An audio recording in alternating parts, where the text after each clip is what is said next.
What is up, everyone? Hope we're all having a good Saturday. I see a few people in already. Akari, Grand Harrier, Sinan, and Hyper Whale, as well as Alnick. Alright, so we had a really good climb yesterday, and I've got my determined face on, because I am determined to keep climbing up in a ladder today. We played Fire King Snake Eye yesterday, and I was thinking about it a little bit. So, I did a little recording, so as far as replays go, I'm freed up in that regard. So I was thinking about playing with like Mathmech or something, and maybe getting some replays for that. But then I realized, like, you know, if the new pack is going to be out on July 10th, right, that's not that far away. So, I don't know. It's not like, you know, we can't cover Mathmech after the new pack comes out or something, but I'd like to play the games after, like, in a meta with, like, UBEL and stuff, right? Because by the time I post a Mathmech video, you know, it'll be after that comes out. So I might just, like, play more Fire King Snake Eye today and say fuck it. Although I did also want to look at the Mathmech build for a second, because I was thinking about Duel and Lockbird in particular. Like, we've got 3 Effect Veiler, but yesterday we had that match against Mathmech that was on Droll, and I was kind of thinking about Duel and Lock. It seems pretty good in the meta. Like, I'm thinking about against Fire King Snake Eye. We had first-hand experience of how Droll is effective against that. Rescue Ace, I do think there is... It's a little... I don't know. There are some hands around Rescue Ace that can play, like, through the Droll, and it's just completely fine. But if they start with, like, Bonfire, and that's how they need to get into, like, their Hydrant and stuff, then you could cut them off there, potentially. New pack on the 11th. I thought it was on the 10th. I guess I assumed that because that's when the ban list is coming out, and that's also when the old pack expires, right? Is it the 10th? What's up, Ski? Let me actually take a look here. Which pack is it? 4 days left. End of the 10th, first hour of the 11th. Does it have, like, the specific time? I guess not. Oh, it probably does on... here.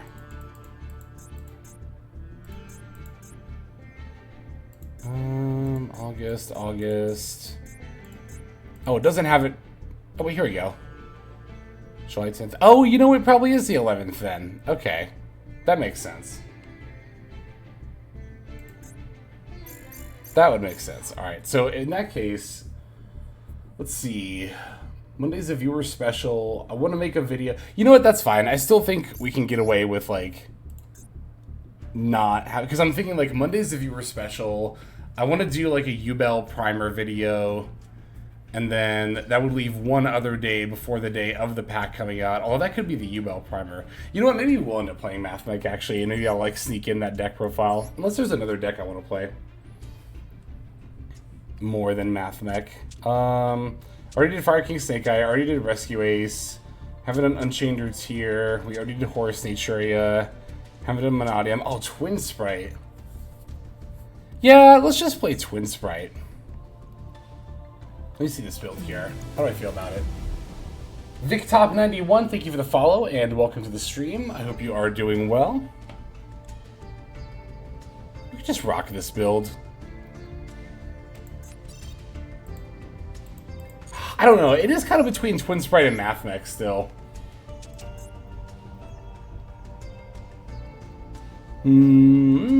So one thing I did change about Mathmech is that I took out Singularity because, I don't know. Following the logic of in Snake Eye, you shouldn't expect to, like, have a starter and extender and your opponent not have hand traps. I kind of was following the same logic with the Mathmech extra deck building. It's so close. I'm trying to figure out. You know what? I think I'm going to switch to Mathmech, actually. We could also do, yeah, first half one deck, second half the other. Let's start with Mathmech. Let's just start with Mathmech. Mathmech also, I feel like, is a little better going second than Twin Sprite. A little bit. But if they just want to give us coin flip wins anyway, that is all good.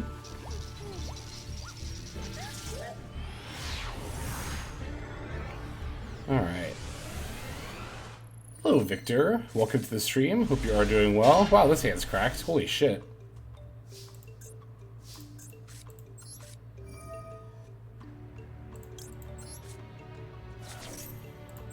Yeah, I don't know what else to say. This hand's actually just completely broken.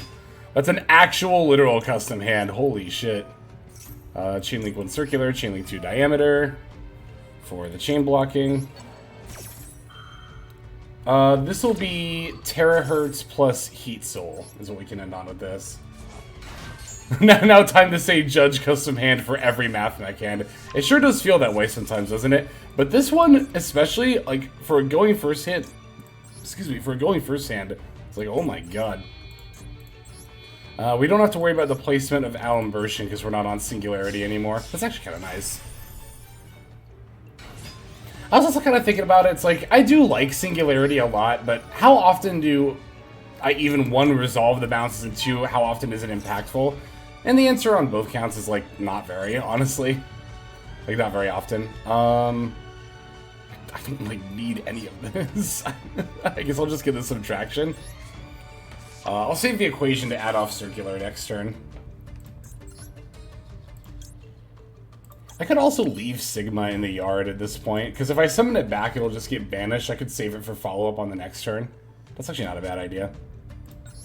I kind of do... I might end up using it anyway, though, because I want to keep Allen Burschen in play for as long as possible, because it's got the Omni Negate, and our opponent got past priority. I feel like they have something, right? Like...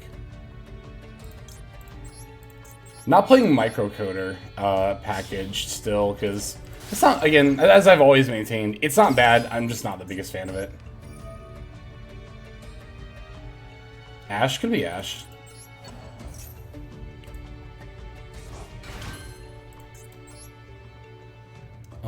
Let's see, and then we'll do Link Decoder. Oh yeah, this would have easily been a Singularity hand. Easily.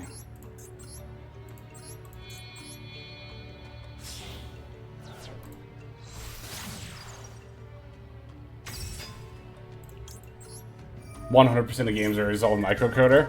Yeah, I mean, I'm sure when it resolves, it's good, but like, I don't know. One of the things I don't like about it is that I feel like it kind of falls off, especially the counter trap falls off really hard if you aren't going first.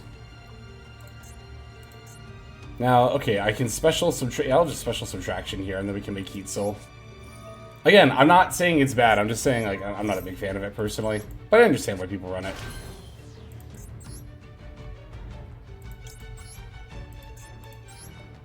Yes. If I really wanted to... Well, no, I couldn't actually summon Sigma because I have a monster in my EMZ.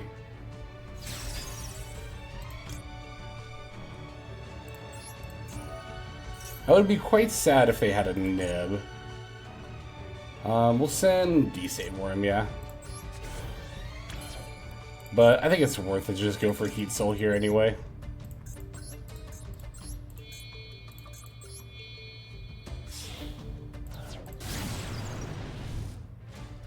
Please don't actually have Nibiru, but we still have 3 stuff if they do. Like 3 good cards here. Maybe it is Ash Blossom, because I got it again when I drew. Hoping it's just hoping it's Ash and not Nib. Alright, not dead. We're good. Dotscaper to keep the negate. We could have done that. I was being greedy and going for the Mirror Logic negate.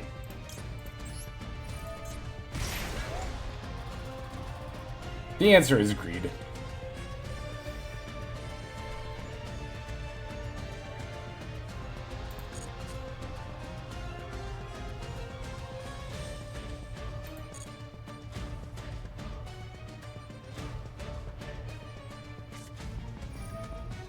Instant called by on the D-Save Worm.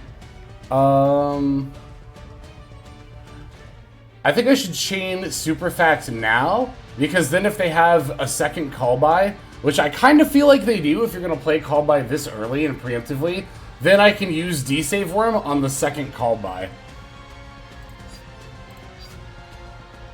Yeah, I'm just going to do this now.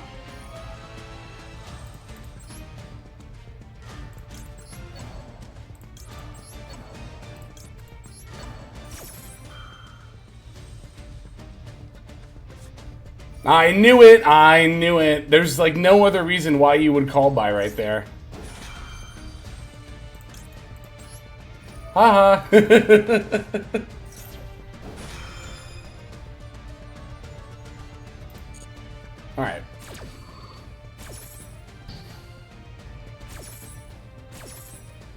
Oh, that was good. I mean, like, yeah, it's like that's something that I try to ask myself a lot. Is like when my opponent makes weird plays, it's like, why are they doing that? But not just like that was bad. Why would you do that? But like, no, what is the reason why you would play that card right now? And again, that was the only reason of why. It was the only reason I could think of why you would call by right there is if you had a second one. All right, we're already in our rank up game to Master 3. I mean, we didn't. This is where we left off, was 2 wins away, but nice to be already about to rank up. Let's see, we are winning the coin flip. Good. Continuing our nice little streak from yesterday on winning that.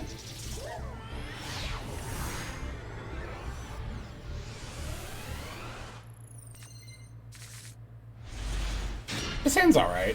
It's not bad. I mean, we have a starter and some hand traps and a call by. There's not too much more you could ask for.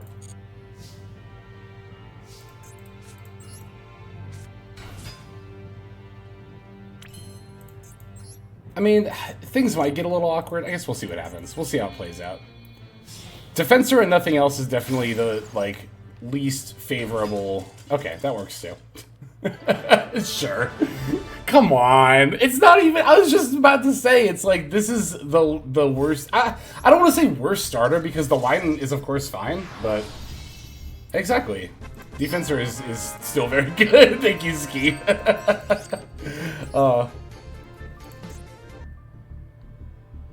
I guess the thing I don't like about it is that it uses your normal right away. But that really only matters if you have an extender you would normal anyway, right? And we did not in that hand, so... In that hand, it actually didn't really matter, but... Alright, we're going second this time, but again... We do play quite a few hand traps.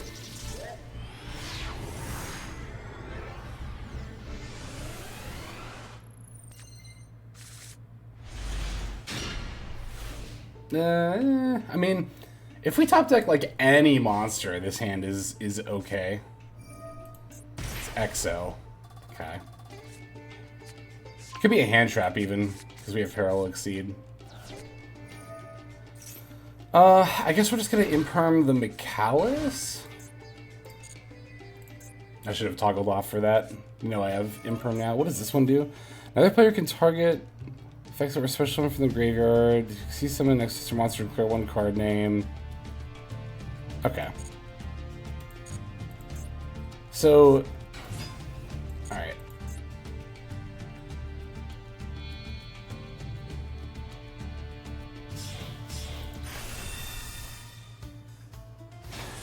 Mikalis. But I can just chain imperm even if they call it. Oh, it's nib? Okay. Quick effect, detached, add, yeah. For some reason, I get a little mixed up which one's the quick effect and which one's not. But it would make sense for the banish to be the quick effect. I don't know why the search would be.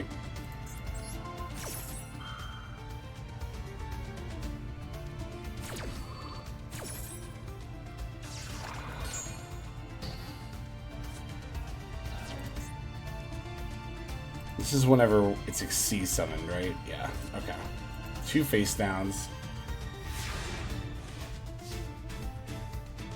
It stops targeting from specifically monsters that were special summoned from the graveyard. Okay, we did draw a monster. It was a hand trap, like I said it could be. Yeah, I guess we'll just start with this.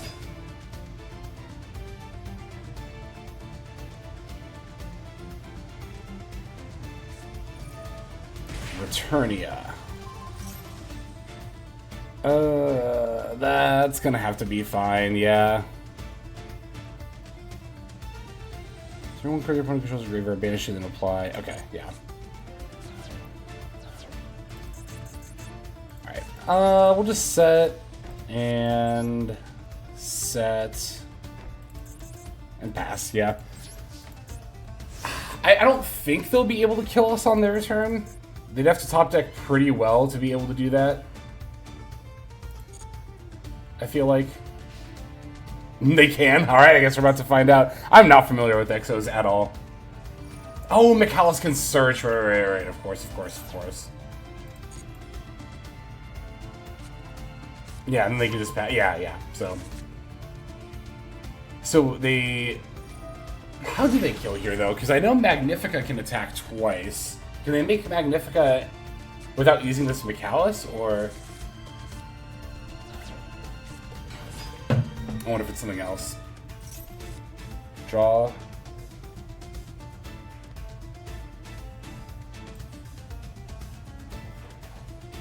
They can search. Oh, because they can go into Caps. Yeah. They can go into Caps, search Martha, summon. I don't know. Probably just another McAllis or just an EXO rank 4, right? And then you can go into Magnifica, double attack, swing in. But they're taking their time to think. So let's see if they do that. Nope, they're going for McAllis.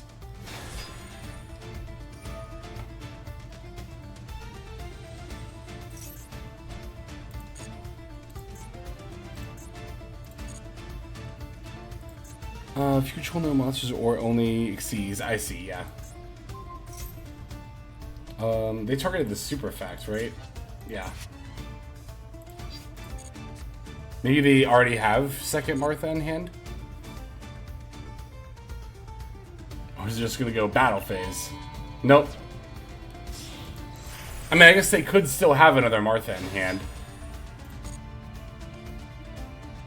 They call... No, they're just going to battle phase. They call something with the spell? They called Imperm, okay.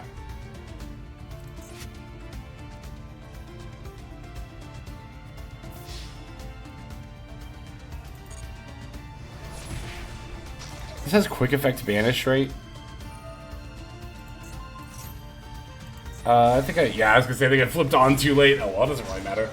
What's up, Liverus? Liverus Rock? Wait. Wait a second. I just realized. If they quick effect banish... Hang on. We drew a monster. Oh my god. If they quick effect banish, we might have lethal here.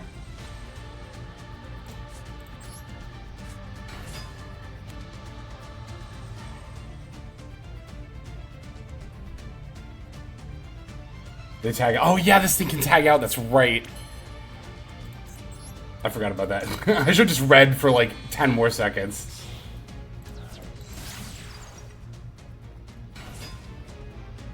Alright. Exceed F. They Martha. I mean, not Martha. They Magnifica. Yeah. They're like, no way, you don't. I could actually draw 2 then. I mean, I probably just don't. I probably just lose anyway, but if I think they're gonna tag out, we should just draw 2, right? Activates a card affecting a terminal exceeds monster you own attached, and then special summon. Attach this card. Oh, return attached to it, then. So, got it. So they basically just flip, yeah. What's up, Lord Vadi? I hope you have been well. Yeah, I'm gonna draw 2 here. If they can just tag out and dodge. I mean, yeah, we can steal the thing they tag into, but then we don't have a way to get lethal, and then they just swing in for lethal back. Oh my god, we found circular. I mean, that's probably not going to be enough to do it, but...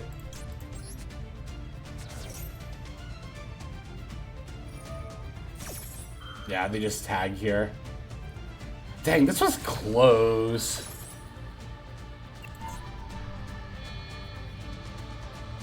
I'm trying to think, if Dotscaper... I try to think of like what this other draw would have had to have been to not like lose here. I mean, also is dependent on what their back row is, of course, but if it was like an addition or subtraction, we could have had that potentially with Sigma. Oh, they're just gonna call Sigma. I see. Oh, they don't even need to banish. Oh, that's scary. Yeah, they just have it here. It's all good. We were fighting an uphill battle on that one anyway. I don't know if addition or subtraction would have been enough. I'm sure it wouldn't have with all those back row. What's up, Examine? Oh my god, it's the Ryan Gosling in Master 3.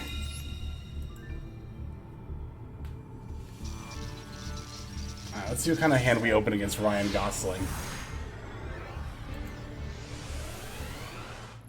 I have no idea what movies he's in. I was trying to think of one. That silence for a second there was my brain just like scrambling to like, what is a Ryan Gosling movie? I don't even know if I know what he looks like off the top of my head, honestly. So a lot of Mathmech monsters, but no circular. We probably just Sigma. I'd like to normal summon this Diameter and not the Guardian, so I think we go Special, Alemb. We could also go Special, Ling, normal, Alemb. We'll probably do it that way, right?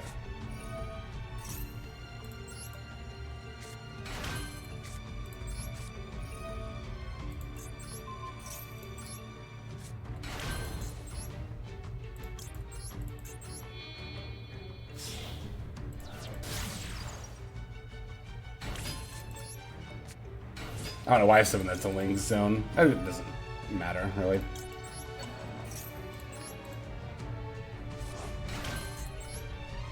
Alright. That's even the 5th summon. That's cool.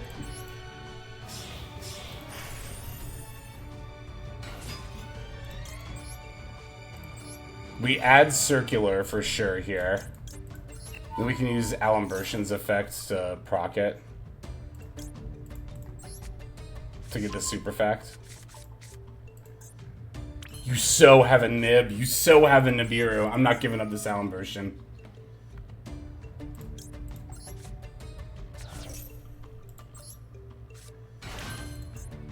Tribute one monster. We can just tribute the Lingeribo. I don't think that matters anymore. We can tribute Sigma too. We're not going to overlay with it, and we already have like far more than enough Mathmech monsters in the graveyard. Yeah, this line gives up Sigma, which isn't, like, ideal, but I think it's fine.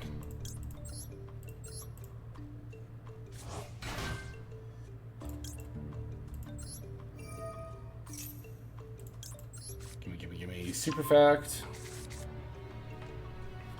Oh, I should have overlaid Diameter plus Sigma, yeah. That would have been smarter. Alright, let's go Splash Mage. Keeping this, because that still has the negate on it. Let's see, I could just use both of these, but then I won't have a zone to summon Link Decoder into. Do I even need Link Decoder here? Hang on, let's, okay, so I'm going to use this. I'll just use this.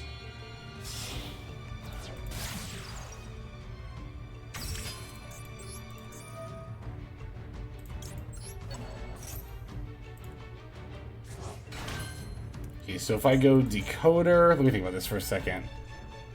I don't think I need to even go into Decoder here, because if I go Decoder, it'll just be an extra material left over. Like, I could go just into Terahertz with these. Decoder's one extra material, and I can't get another one, even if I wanted to use Alembertion to make Heat Soul here, so yeah, I think we just go straight into Transcode.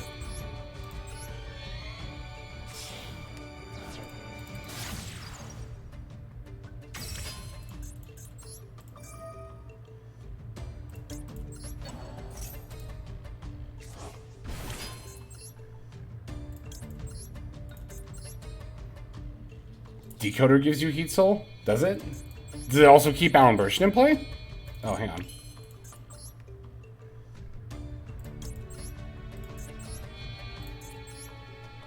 Oh, because I would send Dotscaper. I always forget about that. I always forget about sending Dotscaper.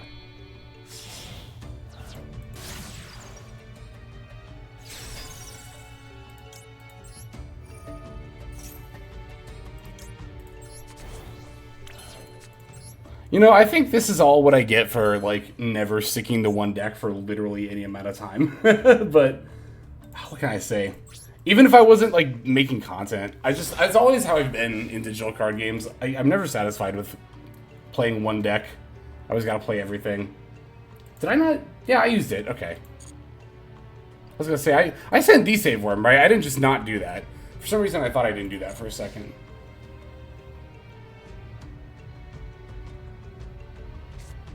Sort of stuck to Sprite? I guess so. Sprite's also not that hard. Like, I love Sprite, but let's be real. It's not that hard of a deck. Do you have a level 2 monster? Yes? Cool. You're good to go. So they sent Original Sin. Okay, so this can resolve. This is fine. I'm probably going to have to flip up the super facts because this is probably Subversion. It's wanted? Okay, that's fine. Never mind. Yeah, I don't have to flip that up.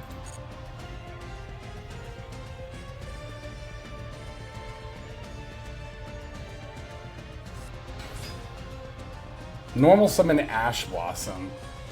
Alright, well I definitely don't want a Barone to hit the field. Yeah, so we do have to activate this. I mean, we'll just send the Diabell, right? I'm trying to think if there is a reason to send the Ash Blossom and not the Diabell.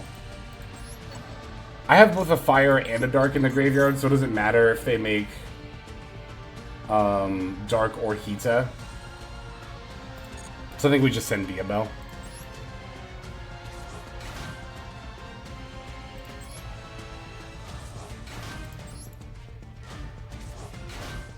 Does Ash being a fire matter outside of, like, going for Hita? I'm trying to remember. Like, it'll go to the graveyard either way, so, like, Princess can just revive it. Oh, Fire King Island, good call, good call, good call. Yeah, alright, so we will send Ash.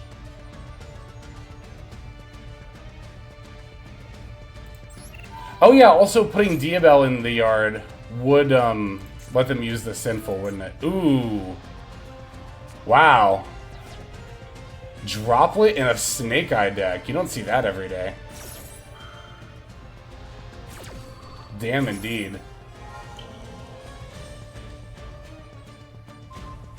And Terahertz, right? Yep.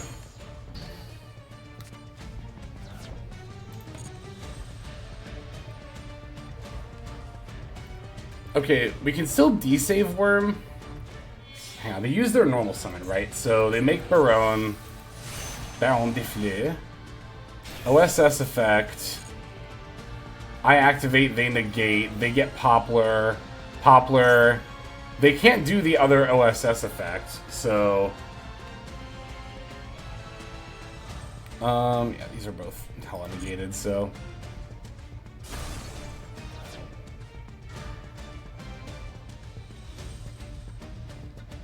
Oh well, now they can do the OSS without getting negated by desave Worm, but it would have resolved anyway. They just keep their Omni negate, which I mean this is kind of a big deal, but I would have liked desave Worm to have traded for the Omni ideally, but okay, yeah, there's OSS. Puts back Diabell, but again they like Poplar and then for what? OSS for next turn? Well, no. I mean, unless they're on multiple OSS. Oh, they do have a draw-off wanted. That's right. Yep, yep, yep. There is that as well. We can just toggle off. I can just flip this to off, right? Well, I kind of only doing that because I feel like what if there's an effect I'm forgetting about? Okay, so it's Temple. I figured with Baron they were probably pure. Well, actually, no, I didn't. What am I saying? I didn't figure that. I thought about that just now. I guess Fire King could be playing Baron de Fleur. Like, that's not the most outlandish thing in the world. Hello, Verame. Yep, that's one more body, isn't it? But I'm gonna make them OTK. Knowledge check. We're gonna knowledge. I mean, we did that earlier with Exos, right? We saw the OTK line they could have taken, but then they didn't take it. We still lost, but...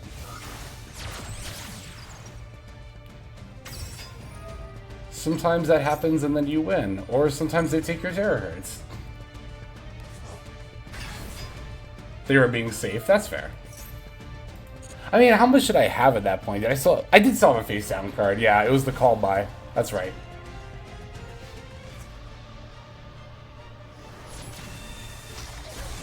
This is just lethal by itself, right? Yeah. Yeah, they played this well. I like not comboing too much and just taking the simplest route. GG's, Ryan Gosling. You're a good player.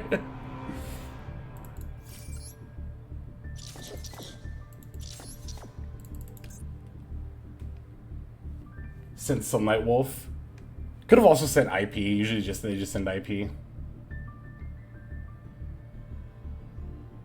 Is this really a rank down game? Damn. Oh, and we lost the coin flip. Isn't that how it always goes?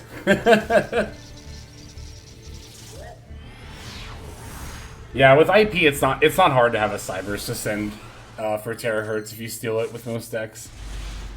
All right, well that's definitely not a bad hand.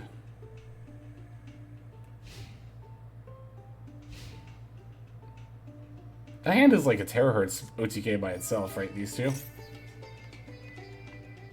Because you normal and then Almirage or whatever, and then equation it back, and then yeah, that's a terahertz line by itself. I was thinking IP is a fiend for some reason. It's Tri-Brigade as well. Wow, it's probably Fire King Tri-Brigade. Either way, it's a cool deck. Classic Master Duel Troll hand. This hand's fine. Like I said, Sigma plus equation. I mean, it's not a clean, pretty way to terahertz OTK, but this is a terahertz OTK. Oh yeah, it's Tri-Sprite. That's cool. All right, so we're gonna save Imperm for Gigantic then, and then we'll nib them. Wait, so that's 1, 2. This will be 3.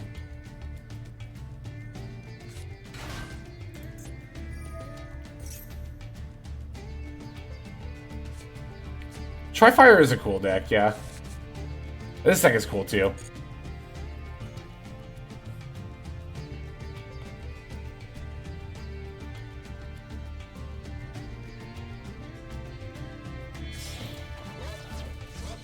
Oh, they're linking. Oh, that's fine. Okay. We do want to imperm before we nib. So even if they summon Gigantic before 5. Okay, this is a good opportunity to do it. Because they added Starter, right? And they haven't used Elf's effect yet. Okay, so let's... Let me read this real quick. Banish any number of beasts, swerving beasts, special summon as a link material. Okay, so they could still overlay.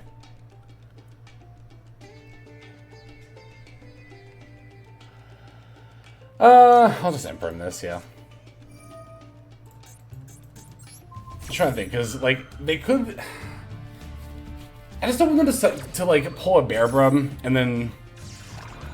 I guess I could imperm the Bear Brum. Well, no, because the Bear Brum effect isn't on the field. It's when it sits at the graveyard. Yeah, I just don't want to deal with that. I am not trying to deal with that. Oh, but they were going for a Link 1. Oh, shoot, I should have actually counted in the graveyard. So that was just, yeah, I could have, yeah, never mind. I didn't need to imperm there.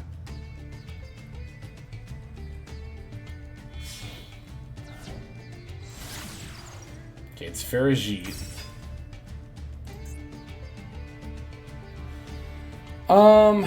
I don't want them to get red on the field, so I'm trying to think, maybe, I'm kind of waiting, I'll wait until they activate Starter. I'll chain Nibiru to Starter, though, but I'll let them keep summoning.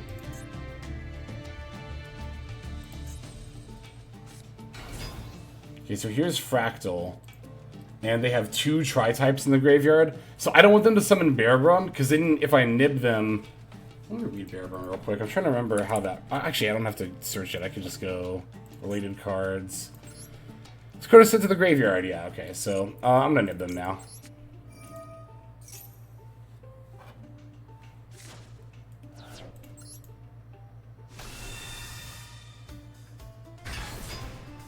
I just really don't want them to have a Revolt.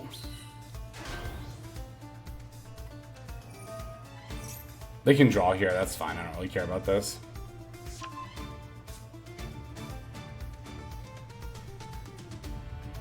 They have Starter and 2 unknown cards.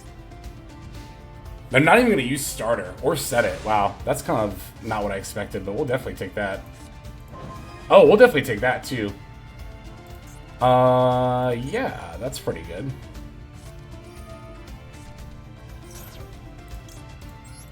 Starter and 1 unknown card.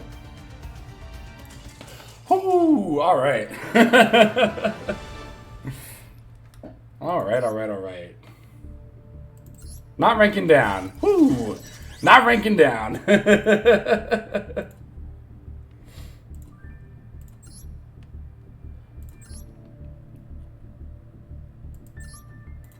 was from... Okay, yeah. Yeah, let's keep going.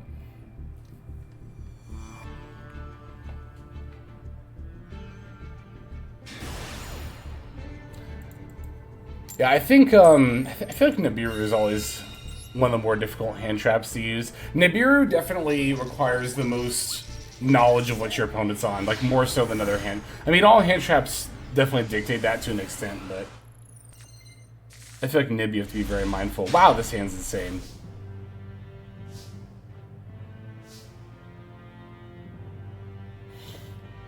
This is interesting. This hand has a lot of routes, actually.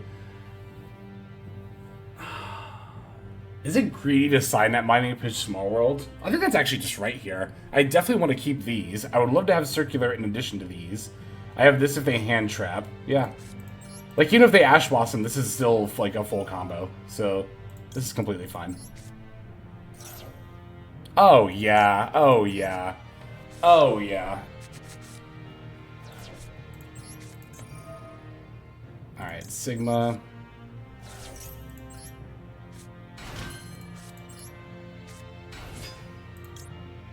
Chain Link 1.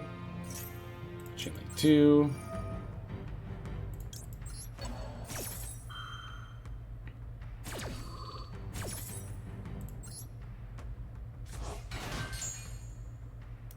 Gimme. Alright. Cool, good talk. I mean, Diameter plus Circular alone is insane, but having Parallel Exceed too, that's like a do whatever you want hand. There are some hands in decks that are, like, good, but there are some hands in some decks you can get where you can just, like, literally summon anything you want, and that was one of those. Did you ever consider Parallel Exceed and Snake Eye? I actually did think about that a little bit. Oh, I always forget to turn the stupid chat box off. I'm probably just about to get rid of it. Not like permanently, but get it out of these, get out of this folder. Yeah, no, I did think about it. Because of, Infernal Flame Banshee. Okay, so this hand, I think I'm gonna lead Small World on Dotscaper for Circular, and then we'll still have Defensor. I could get rid of Nib, but, I mean, Dotscaper is a Terahertz by itself, but I already have the Defensor for the normal summon. Could keep the Dotscaper for follow-up, but I think I'd rather have Nib for my opponent's turn if things go wrong.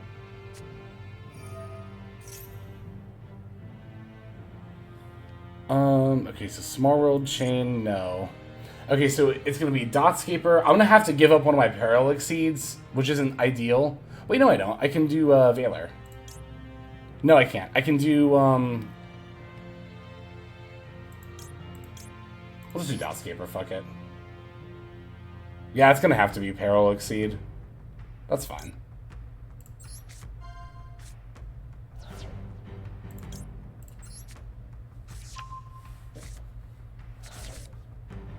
I'll lead with Circular, and I'll keep the Defensor in case they have plays. Alright, remember also that we banished Dotscaper. I always forget it anyway, so it's not going to be any different than how I normally play. Alright, get the Super Fact.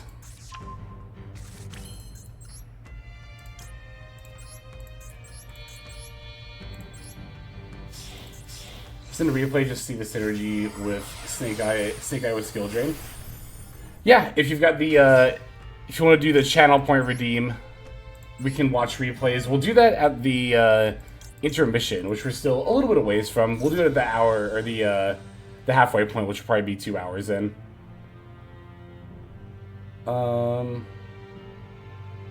Yeah, so Alum for Diameter, that's where we are now.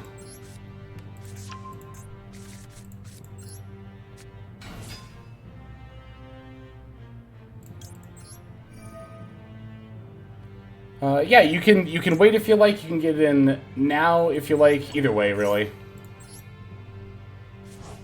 I did see that replay come in from Divine Judgment, so we'll watch that at the intermission. Alright. Now we go... Boom, boom, splash. We're just doing the standard one circular line here, right? Boom, boom, splash mage, yeah.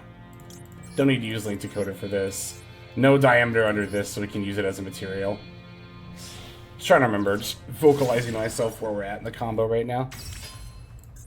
Alright, splash mage on, it doesn't really matter. Could have even done, Alimbertion to play around Bystials a little bit, but, I mean, Bystials aren't really a common thing anymore.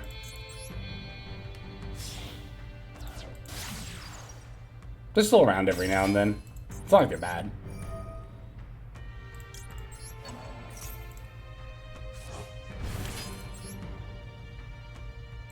And this will be 3 Mathmech names, right? Yes, okay. Just making sure before I just go ahead and send D-Save Worm.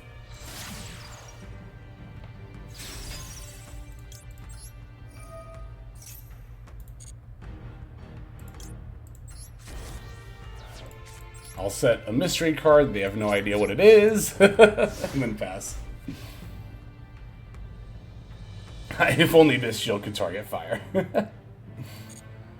I mean, Bystial was actually pretty solid against pure Snake Eye. Ugh. Albaz right away. That sucks. Wow, that really sucks. No, it doesn't. Wait, yes, it does. Because even if I send Mirror Logic... Ah! Okay, so they're gonna summon Mirror Jade.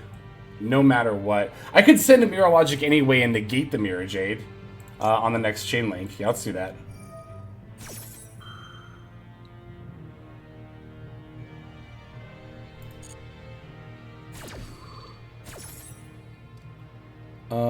Okay. Yeah, Mirror Logic Aggregator. Would they discard? It was a Retribution, okay.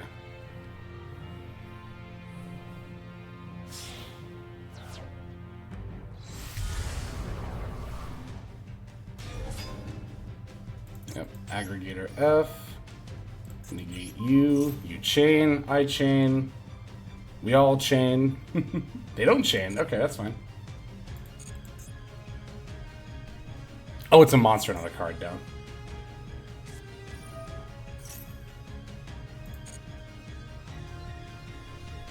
I'm gonna hide my Ash Blossom. I want them to search here.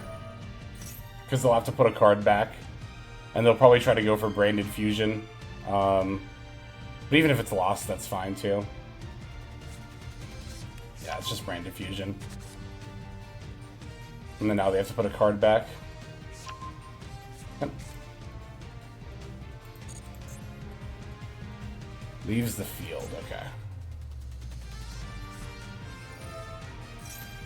No.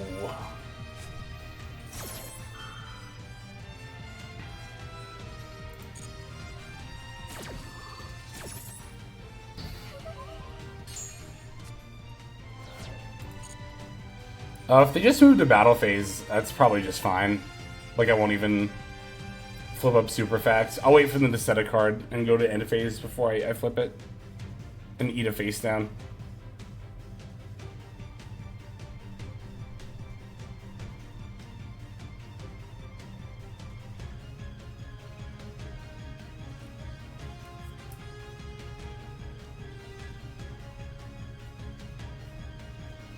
They're thinking. They might have something. Ah, it's opening. Okay. I was just about to say, is it the trying to figure out if you have something in general thinking, or is it the thinking about if what you have is worth it to do kind of thinking? I think it was the thinking about if what you have is worth it to do kind of thinking. So they're going to go for Aliber for a branded Speller Trap card? What are you summoning here?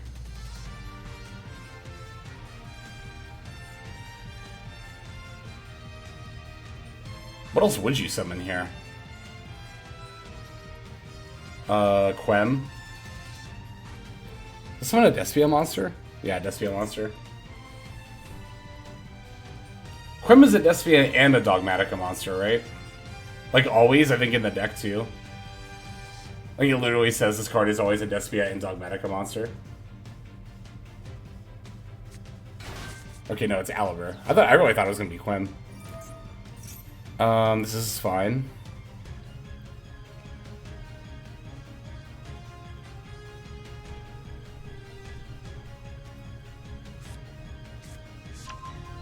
Alright, if they set that... Wait, no, No, well, if I activate Super Fact, they just chain it, right? So, this is fun. I'll let them either activate or set it. End of the main. We already discussed this is fine, we just simply take the damage here. Ow. And... Ow.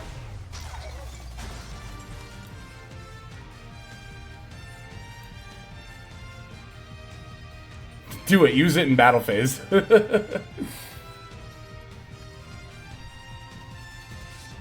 Oh my god, they actually are.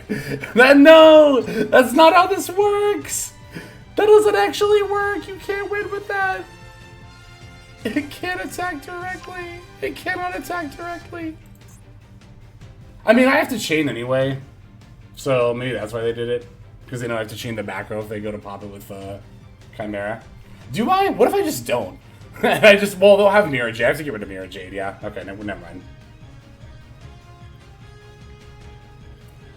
Mirror Jade was negated. So they started the turn with normal summon Albaz, and I had Terahertz up, so I chained a Terahertz effect, send Mirror Logic Aggregator, Albaz resolved, and then on the next chain link, I negated it, and they did not chain to Aggregator's effects. So they did not use Mirror Jade's effect before it was negated. Oh, they're fusing... Okay. Oh, it's not even Guardian Chimera. It's not even going to force me to activate it. Because this still isn't lethal. You can negate that effect, and you can return one monster from the field to the hand. But we can negate that with the Diameter effect. I'm trying to think if I want to take the... Well, no, there's no taking the damage. It can't attack directly. So, yeah.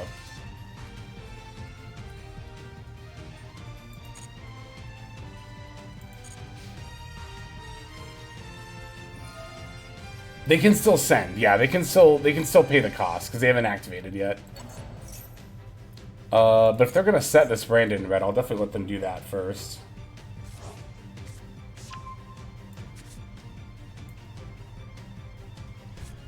They did. I can second nib too. Wait, if I can nib, oh, that's even better. And Albaz is banished. You don't even have it in the yard. Oh, this is so good. Nib them, nib them, nib them. Okay, they chain Mirror Jade, yep, to send. I don't even have to activate Super Fact this turn. I could actually probably wait until my turn. We'll see what they do. We'll see what they do. We'll see how this plays out.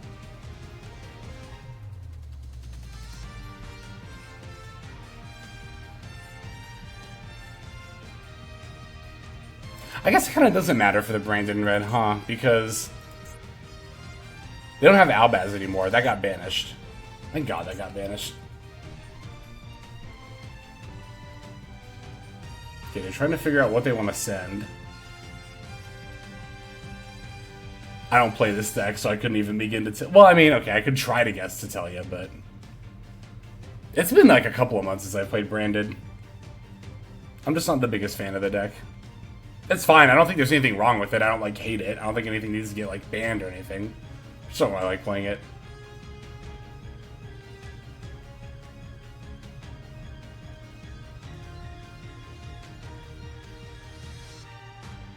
What are you sending? What are you sending? Are they gonna send the Titaniclad for the Quem? No, they're sending Albion. Okay.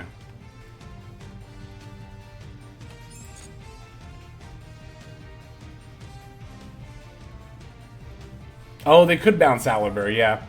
Oh, we can snipe that from hand then. That's not that big of a deal. I was gonna say, this is Monster, right? I remembered it being Monster, but then I had this panicky moment in my brain where I was like, wait, does that bounce any card? No, it's just Monster. Alright. Alright, so Nib. Gib token.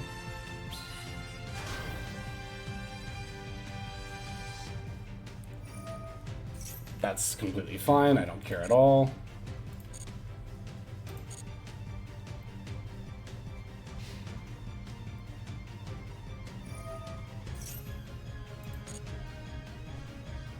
Let's see if they add /set. That might actually be... Oh, it's Retribution? Okay.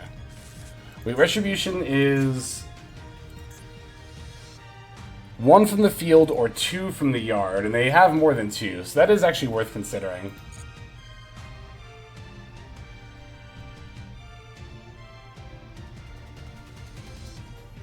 So Branded in red, Aliber...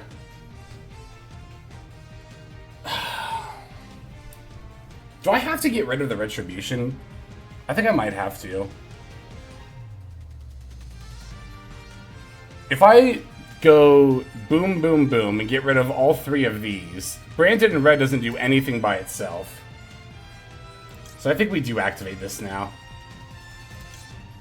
We're going to get rid of Token, Retribution, and the card in hand. Yeah.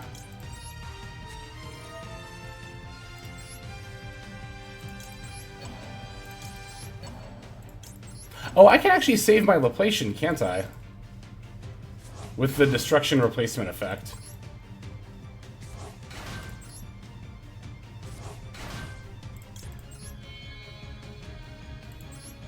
In red brings back Aliber. That's fine. I think I'd rather deal with that than the counter trap. I guess in red does summon, doesn't it? Well, they won't be able to fusion summon, right? Oh, wait, hang on. To get the Destruction Replacement effect, I have to detach a material. Do I care about that? I just want to get rid of all 3 of these cards.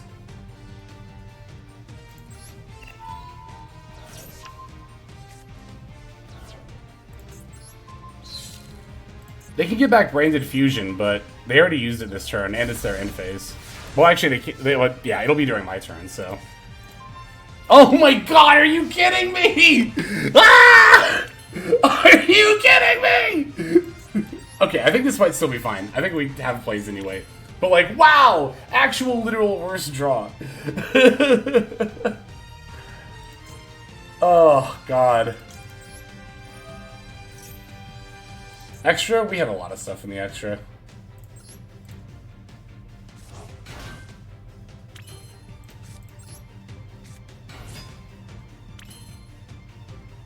Three of Guardian? No, I don't. I play 1. Alright, well that was enough. It didn't actually matter, but it was still like the actual worst draw in my deck. Hey, Log Arts, come on. If you don't like Mathmech, that's fine, but like, don't be a killjoy. Come on now. All right, let's go into the next one.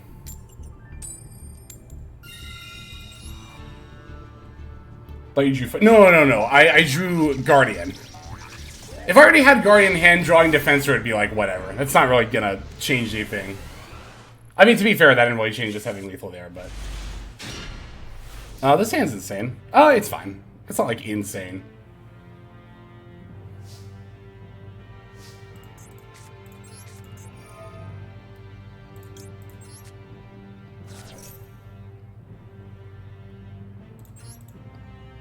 $40 deck? Okay. It's probably not math. Maxi. Well, you would... Okay. That works too. I'm like, what do you... Okay, what would they have that they would concede but still have a quick effect? What's up, Chris Rowe? Kieran? Could have been Kieran. What? It would have had to have been Maxi, right? Because they started getting past priority. That was weird. Also, Jesus, they have a lot of royals. They went all out for these Horus royals, didn't they? Oh, the Scareclaw. Yeah. Good call. It was a Scare Cash. You're right.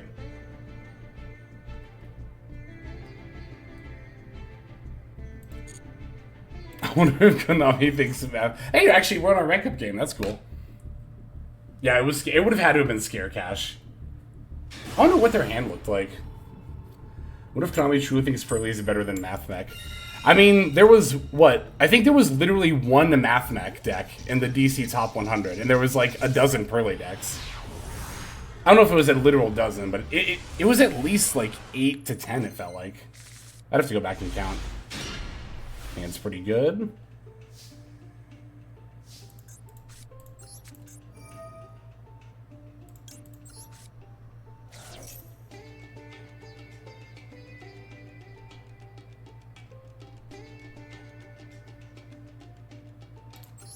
Alright.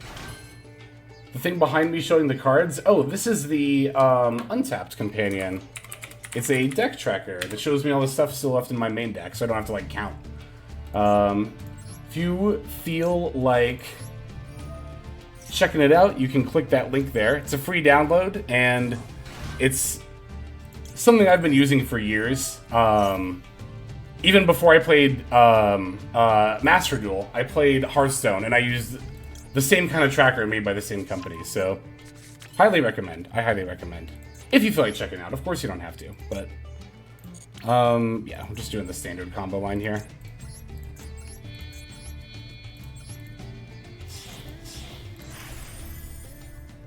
Cowardly Cash Monster. That's good. I was gonna say Scareclaw, but it's the Wizard of Oz. But they already did a Wizard of Oz deck. Ugh, Ash Blossom and Joyous Spring. That's actually fine. We can still combo off, because I can normal summon one of these Ash Blossoms and link into Almirage. But we're gonna, of course, hand rip them before we do that. Also good for importing decks. Yes, that is definitely true. Whoa! Hi, Gamma. Alright, let me write down the rest of their hand here.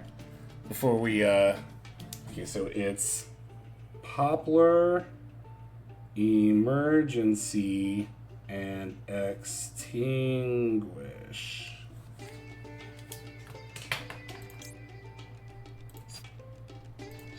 Yeah. Alright, so now we can... We have Almirage in our extra deck, right? There's no way... I was gonna say, there's no way I don't play it.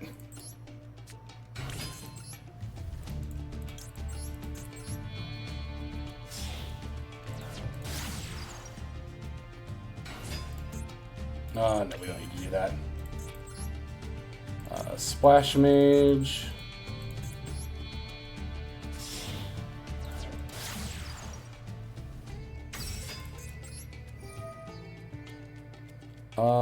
Actually, it does matter. We need to bring back not Alimbertion, because we're going to make Decoder.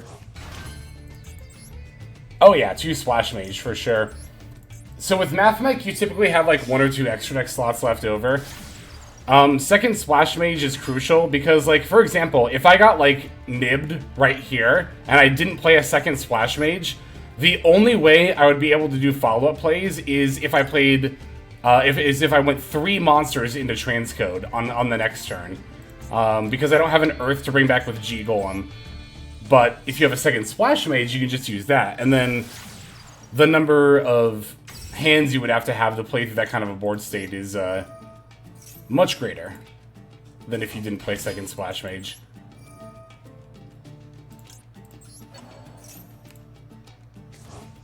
Alright, so here we're going to use this to send Diameter.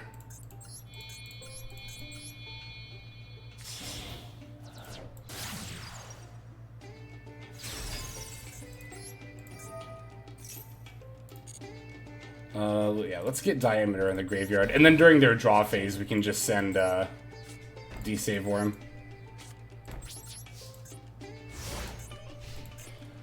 Hand is Poplar, Emergency, Extinguish, and then 1 unknown.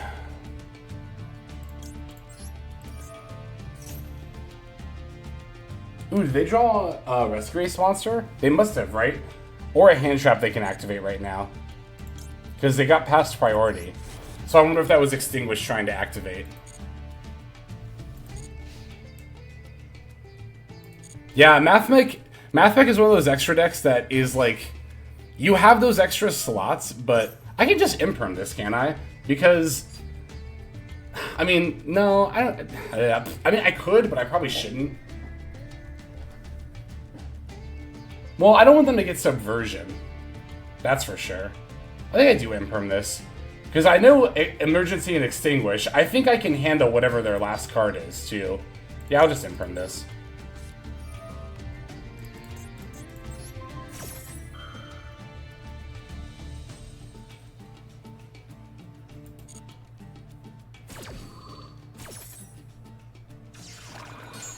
Yeah, otherwise they get Subversion and make me use my D-save.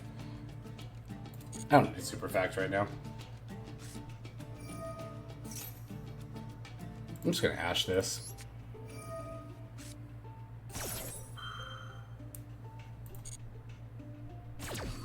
So the last card is a Rescue Ace monster.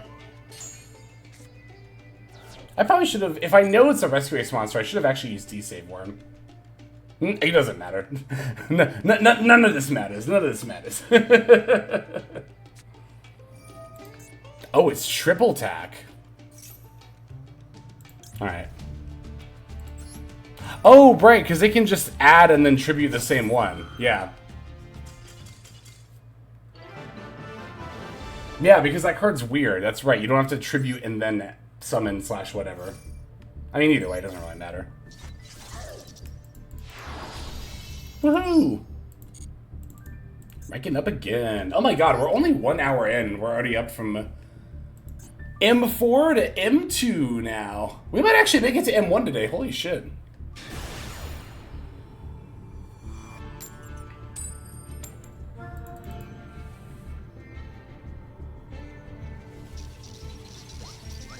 Woo! Alright, let's see what we got. I've been using Mathmech for like the last hour for this stream. Oh no.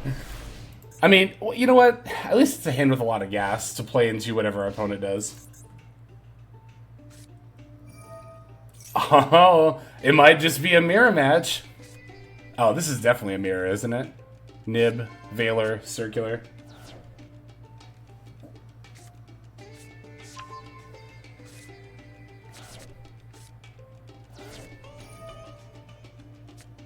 Alright, Circular, Send, Sigma. Missed anything spicy? We're up to M2 now. Alright, bringing back the Sigma, Circ F. Yeah, this looks like a pretty standard one-card line so far. Got rid of a Nib, right, from their hand for the Small World. In the EMZ. I guess it doesn't really matter, right? Because they already used Sigma's effect. So. What's up, Toadette? We're doing pretty well. Some Mathmech gaming.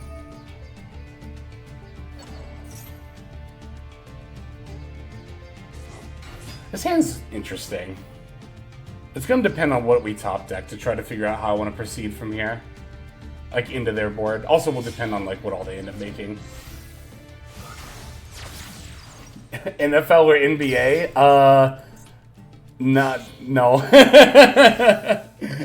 I'm not a sports person. I don't like hate sports or anything, just not into it.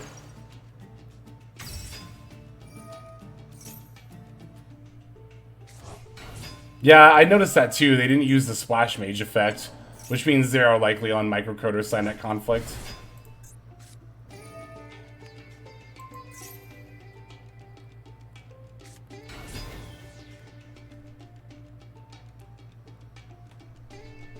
Yeah, and then Terahertz, Send a Micro. I guess that is another reason why I'm not like the biggest fan of Microcoder, is that it's like Singularity, where, oh my god, they've got Shiri too. It's kind of like Singularity, where that's actually pretty bad for us, isn't it? This is like any card, right? It's not even the thing that it makes. Yeah, it's any face-up monster. So no Microcoder. I don't know. I might be willing to say I'd almost rather deal with the counter trap. That Gachiri was potentially pretty nasty. But to set up the conflict, you have to have like starter plus extender and then not get hand trapped. That's another reason why I'm not, as far as I know, that's another reason why I'm not like the biggest fan of it. But I also don't think it's bad. Right on time, Maxi. They send D-Save Worm? No, they didn't. No, I'm not gonna chain this. Thought about like, oh, what if they draw Ash Blossom, but I think that's kind of least of my worries, honestly, right now. Yeah, so Gachiri makes the Terahertz unaffected by my card effects. Not even just activated. So it's definitely better than Noir. Alright.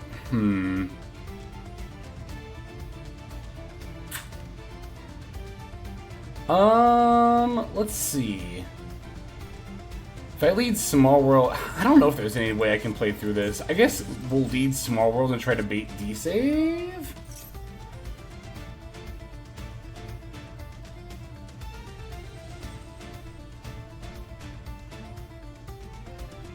You know one of those is super fact, of course.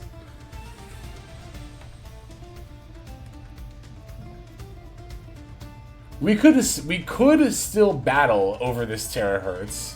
Okay, there's D-Save. By going, like, into our Terahertz and then bumping it with multiplication.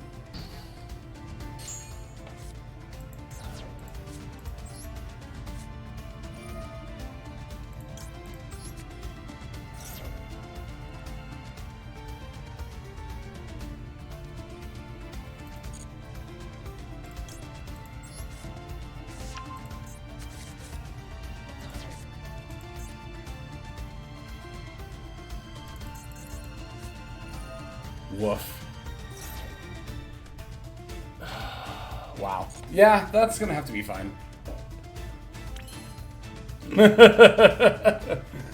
That's bad. That's bad.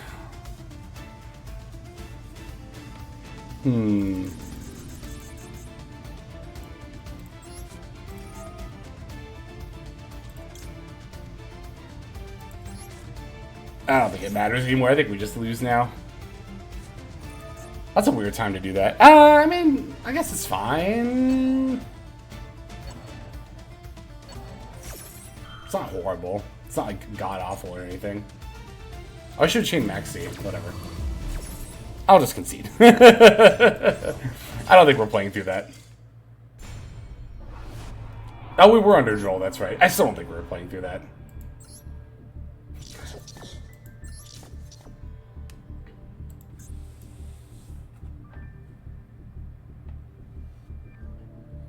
Yeah, so, the Laplacian... So, that was in the middle of the chain link of me summoning Circular. Laplacian doesn't proc until the next chain link. So, by the time Laplacian goes to activate, I will have a body on the board for them to eat. I still have my normal plus Sigma, but it's like... Yeah, I don't know. Again, we still have that Terahertz. It's unaffected to play through. Even if we can battle over it, it's not lethal. That's a pretty big if. This hand's pretty good. I'm fine surrendering there. I usually wouldn't, honestly. But that's just because I'm stubborn.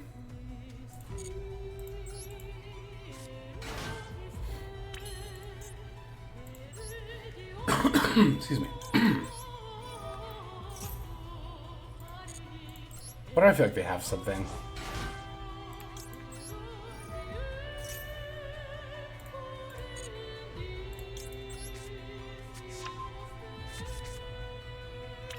Because they do. I knew it. I knew they had something. I wonder if it's Valor / Imperm. That's kind of what it feels like.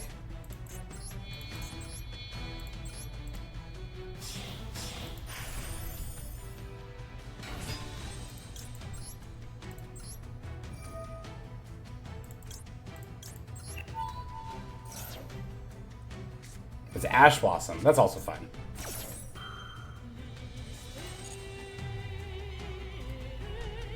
Oh. And you have Valor / Imperm, probably. Let's find out. What is in your hand? It's Maxi. Okay. Chain Carter effect. No. Alright, let me see what they have here, and then we'll make an assessment. Why are we angry? We're not angry, we're determined. Oh, okay, so Nib, we're definitely not playing into that. This card is normal summon you can add. I know that's a starter. If you control Blackwing other special summon, during the main phase you can send this card along with one or more non-tuner Blackwing monsters from your deck. If you do special summon, send this card. So the total. Okay, so sending it is not a cost, right? Okay, so we're putting back Sudri here. Yeah, them having Maxi is kind of a bit of a whiplash there. So this is Vada and Nib, right? Vada, Nib. Yeah, we're definitely putting back Sudri here.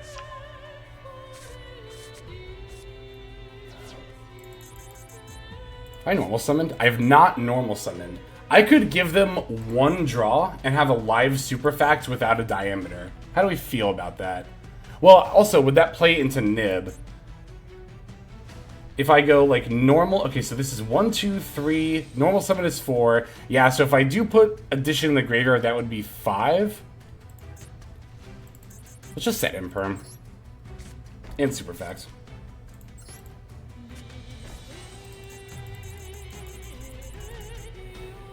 I'm trying to think if there's ever a world where I want them to nim me, but I don't think I do. Yeah, I think we'll just pass here.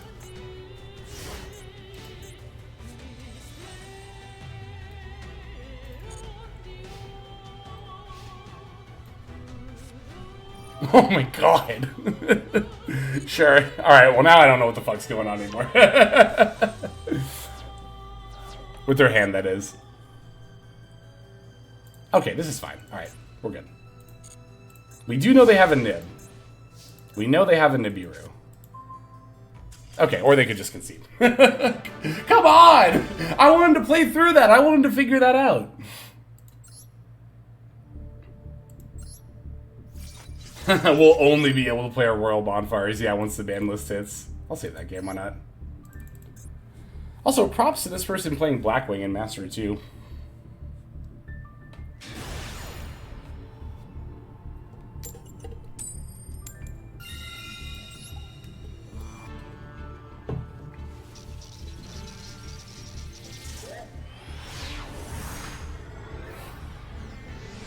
Alright. What do we have?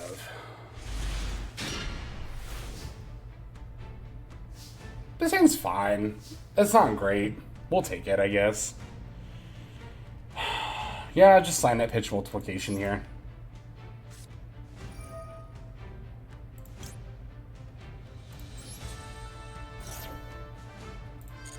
Alright, no Ash Blossom.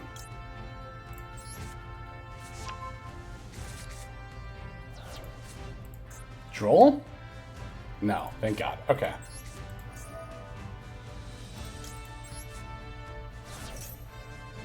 Maxi.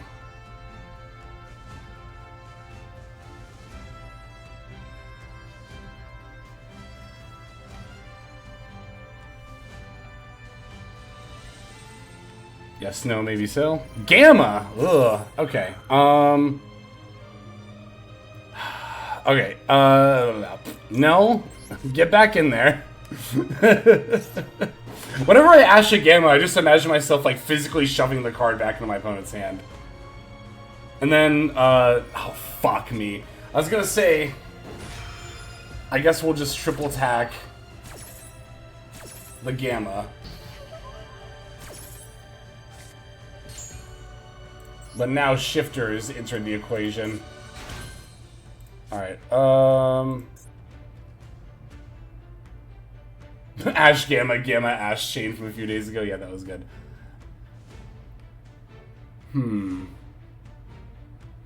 Horse Stun? No, they just shifted me. Alright. I'm trying to figure out if I want to draw two or look at their hand. Because, like, if I look at their hand, like, even if I put back Gamma, I'm not comboing anyway, right? I can't do plays under Shifter, because I can't set up a graveyard.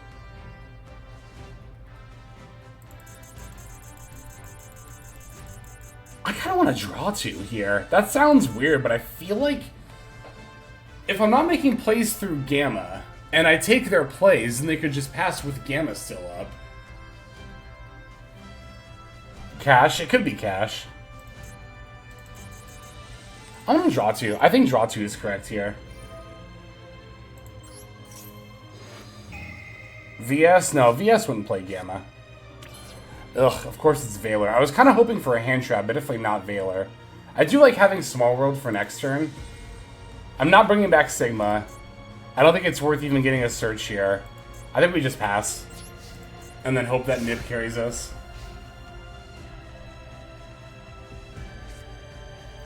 We have a means to get to Circular for a follow-up turn. We'll still have Sigma in the yard. I think this is about the best we can do under Nib Gamma. Yeah, I think it is cash. Yeah, I was gonna say, I don't think VS would ever be on Gamma Driver because they're light, and having those stuck in hand doesn't do anything for you.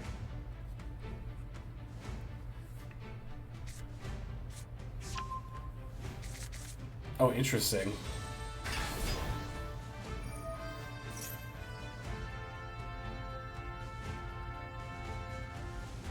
Oh, do we not have a bridge at all? I thought there was another bridge. Can't we? Oh, I don't think there is, though. You're right.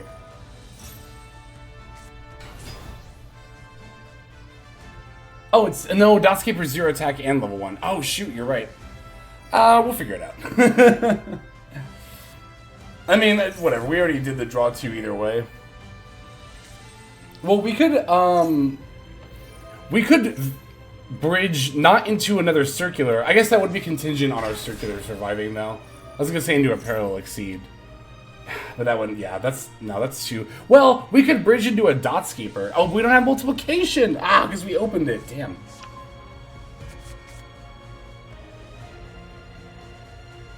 Gamma meta, it does kind of feel that way, doesn't it? There's a lot of decks that can make pretty solid use of Gamma. I mean, Gamma's just a good card in general, but like, there are particularly quite a few decks. I just nib here, right, before they make a Rise Heart? Or can I wait for a Rise Heart? Have they used Birth yet? They have, actually. I'm trying to think.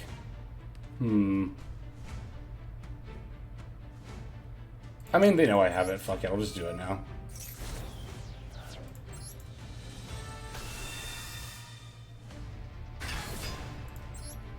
Well, there are certain decks that Gamma is better. Like Pearly is a good one because they activate. Because like a lot of decks combo starters is like just a monster that's normal summoned. Gamma obviously isn't as great in those decks. Okay, there's a no, that doesn't get to circular. Never mind. That is enough for plays though.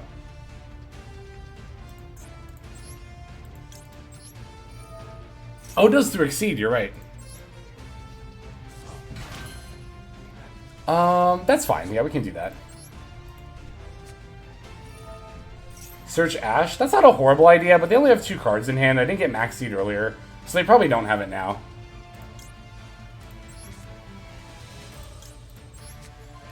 I definitely shouldn't have summoned a Sigma first. Oh, I could have actually gotten Diameter there, potentially, and brought back multiple... Okay, shit, we can still do that.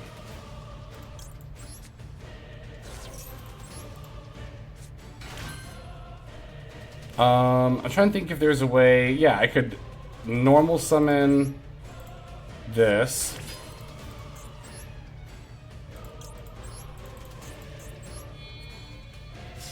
Yeah, we have the access code line as well.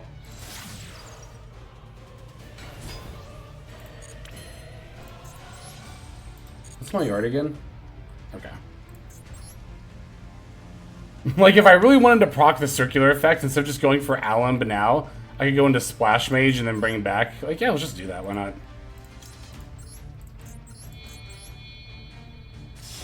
Hopefully I'm not walking into a Nibiru myself here.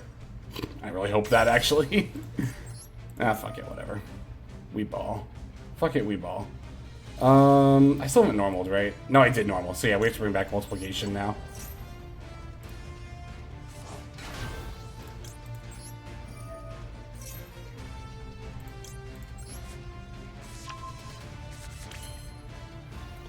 Yeah, I mean they have an 11,000 defense token. We just have to do the, doesn't really matter that we brought back multiplication.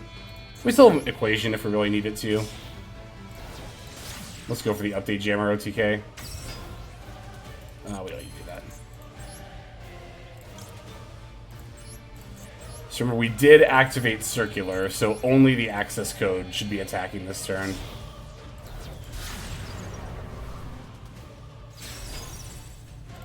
Chain link 1.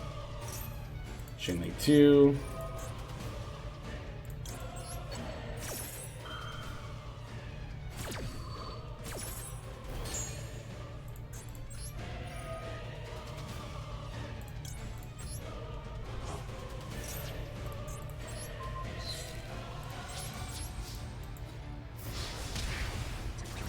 Alright, we're good.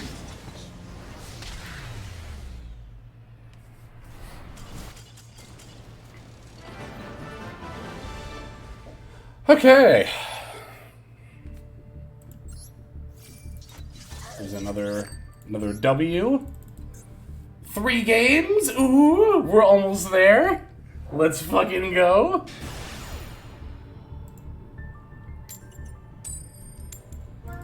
Alright, going second.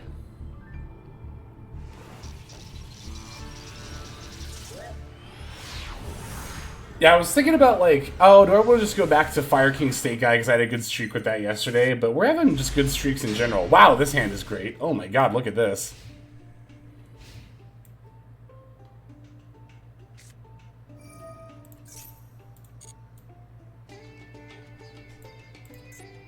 I'll ash that.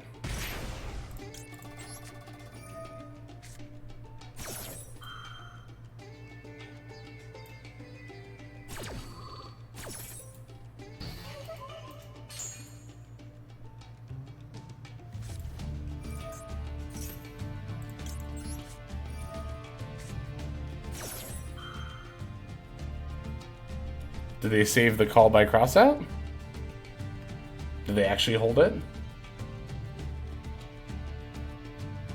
They're thinking about something. If you have a call by crossout or gamma, why would you think about it here? Oh, that's what you were thinking about. Okay, that makes sense.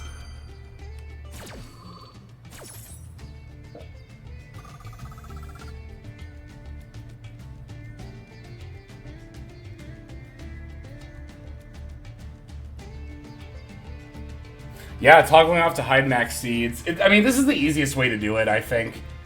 It's easier to toggle off C sometimes like that than just to toggle on whenever you want to do something, right? That's why I have my mode set to, like, default on, with also the ability to hold left or right click for on/off. Yeah, we gotta keep that in mind with the pretties. Oh, they're summoning. Interesting. I wasn't expecting that.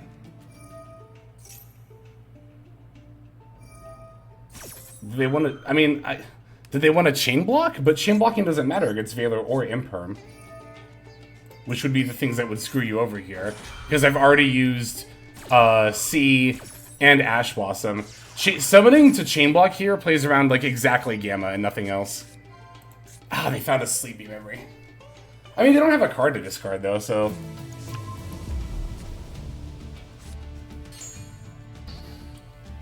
Vike Mori, thank you for the follow. Welcome to the stream. I hope you are doing well.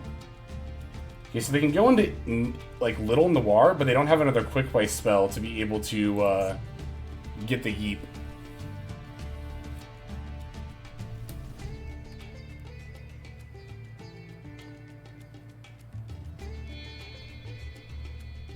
Princess Sprite? No, it's Symbol Nightingale. That makes much more sense.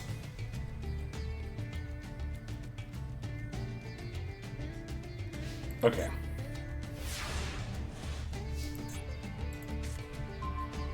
That's not a bad draw at all.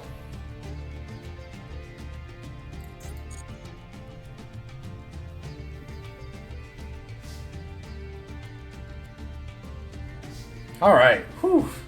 I thought they were going to do that during the draw phase, but they didn't, which is actually pretty good for us. Okay, so we have a million different things we can do. We're probably not going to lethal this turn, but that really doesn't matter because we can very much control this game down to this point. So Okay, looking at this hand, we don't have a way to search circular, so I think we do just lead with normal summon Defensor here.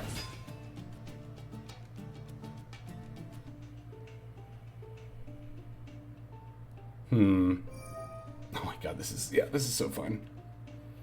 Oh, now what do I do with this triple attack? Should I draw two?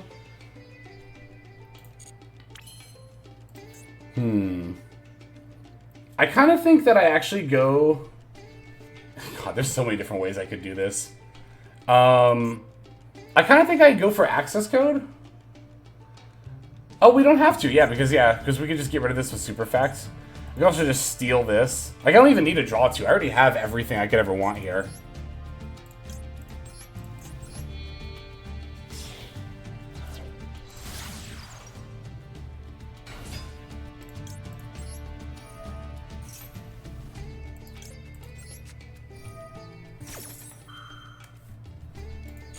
Okay. Thank you for not making me actually have to play all that out. Opponent, I appreciate that.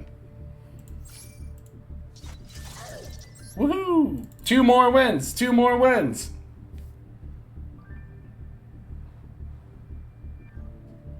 Make Laplation during their draw and they only have 1 card left.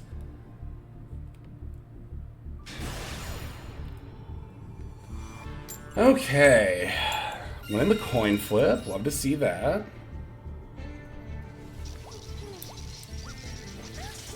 Woo.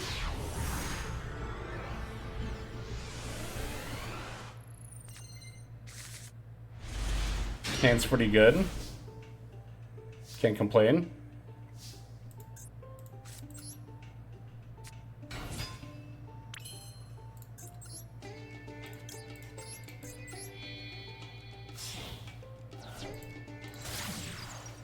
Oh yeah, due to talents, yeah.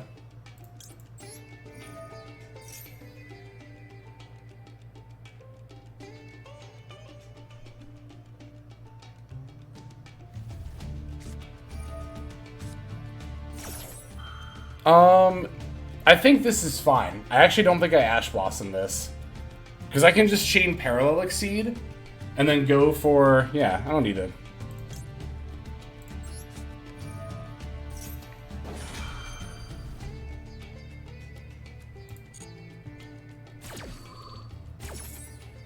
Like, even if we don't end up using the call by this turn, like, we just use it on their turn. Not that evil. Let them play 1 card. Excuse me. Wow. Alright, we did use our normal summon on Defensor, so we'll keep that in mind. I agree. I also feel like they're holding something, for sure.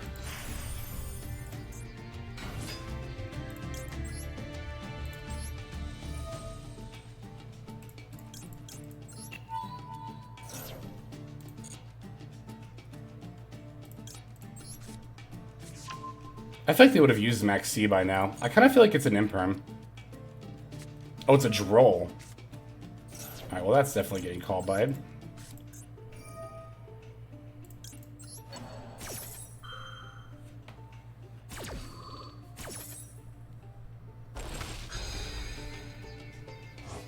I thought it was Imperm as well. I guess they could still have one.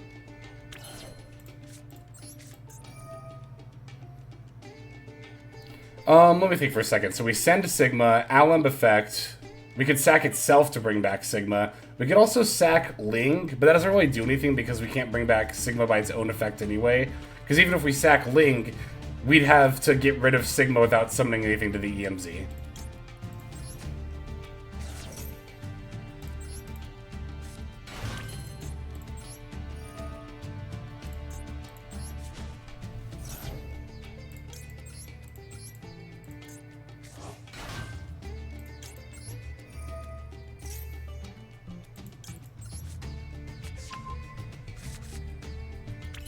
They have something else. I feel like they have something else.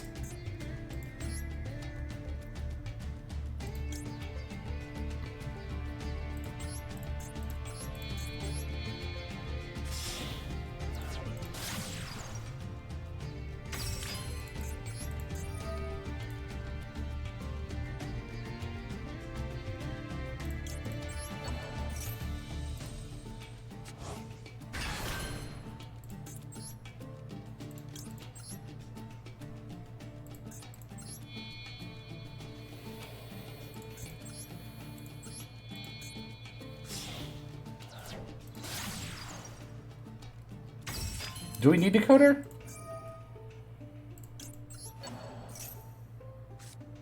Oh, to play through Imperm we do. Fuck, you're right.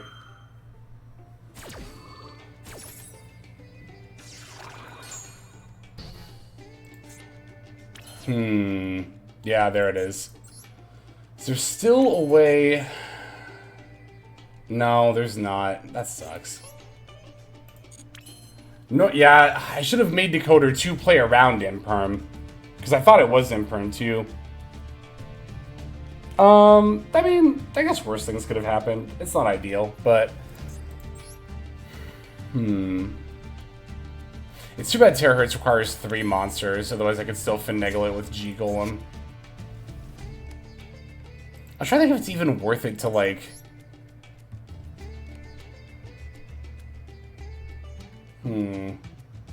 Like, is it even worth it to make anything? Should I just, like, set pass here? Yeah, I would agree. I think we just set and pass here. Only have 2 cards, but that doesn't make this play optimal, and they could still very easily play through what we have here. I should just made, like, I should just brought back... One, I should just brought back a level 4 lower. I'm thinking too much about Mathmech, like, of the past, trying to play around fucking bestial monsters.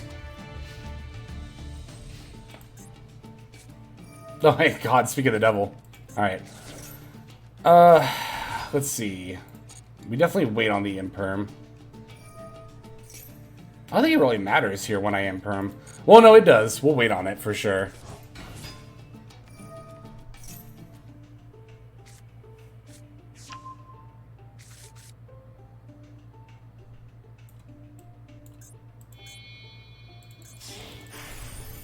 Alright, if I Imperm here, they still have a full line into Terahertz. But if I Imperm later... Okay, so what are they adding? Diameter? I think they just have too many extenders at this point. Like, I'll just do it now. Because, like, even if I wait...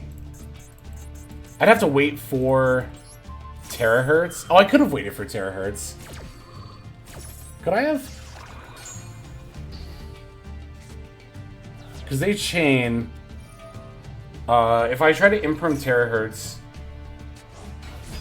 It would be before they battle. It would have to be before they battle. Or even as they're battling, because otherwise they would just do it in damage calc. Yeah, I'm just going to go for the OTK here. Dang, I misplayed that. That sucks. Oh well. I mean, not oh well. I should have played it better, but... Yeah, I should have made Decoder anyway, even if I didn't think I needed it, to actually do the combo. Because we should have factored in the negate. I don't know. That was just a lack of focus on my part. Which is always, to me, the most frustrating kind of loss, because it's just like, oh, if I'd been paying a little more attention, I would have caught that, but... It's also at the same time, like, while it is, yes, something that you should be keeping in mind, like, it's not something you can, like, beat yourself up for at the same time. It's about that balance, right? Like, just being mindful, but, like, not harsh. Mindful, but not harsh.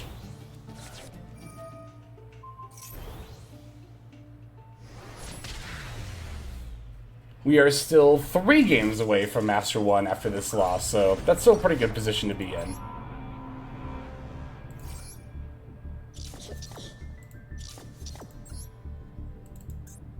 Imperm's a lot easier to use against Axis code, that's for sure.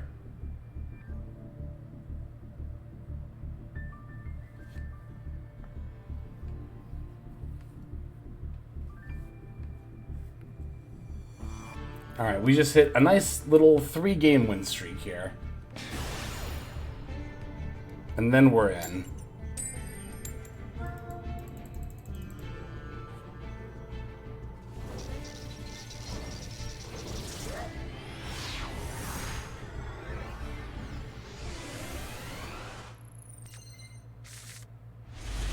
Wow, that's a pretty good going second hand. That's a really good going second hand.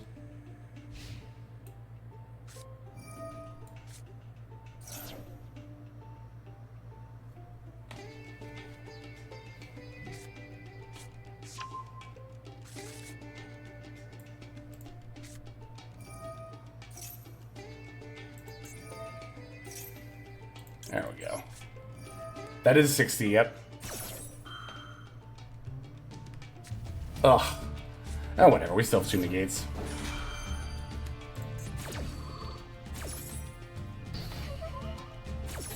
Ugh, my Max C got negated. It's gonna be a fair game now.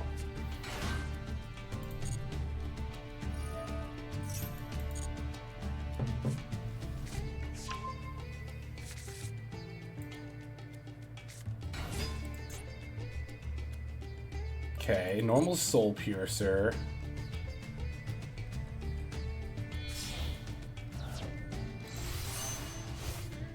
Yep, there's the Diablantis.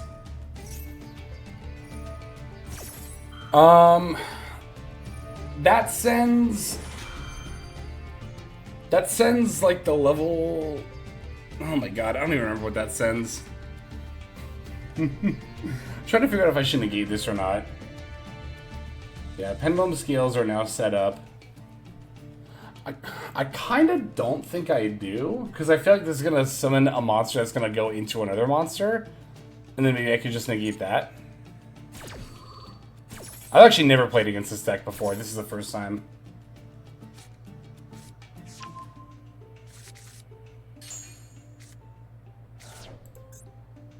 Yeah, it's this Praying Mantis.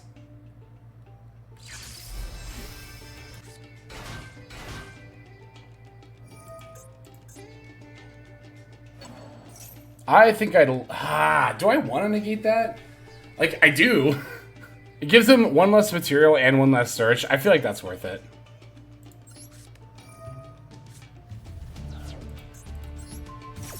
I played against some kind of Super Heavy Samurai deck recently. I think it was Snake Eye. Super Heavy Samurai. Like within the last week. When was the last time I played with it? Super Heavy Samurai? I don't even remember. It's been a little bit.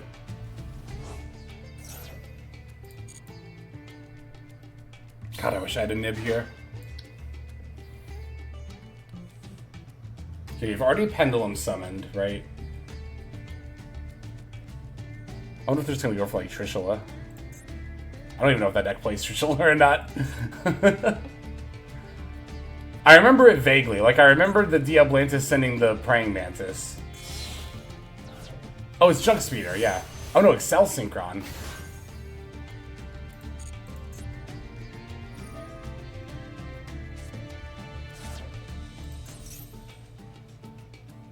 Screws in your hand or graveyard. Should be 1 monster. Special summon when it leaves the field. You can't special summon. Special summon 1 spell trap card. So that's gonna reduce or increase its level. Probably gonna reduce it. That's fine. Grass? Okay. Okay, that didn't do, like, anything for them.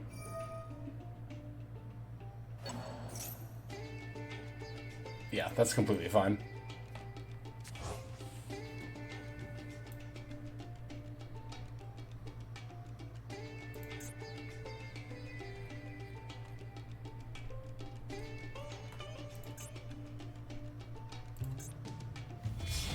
Okay, here's a speeder.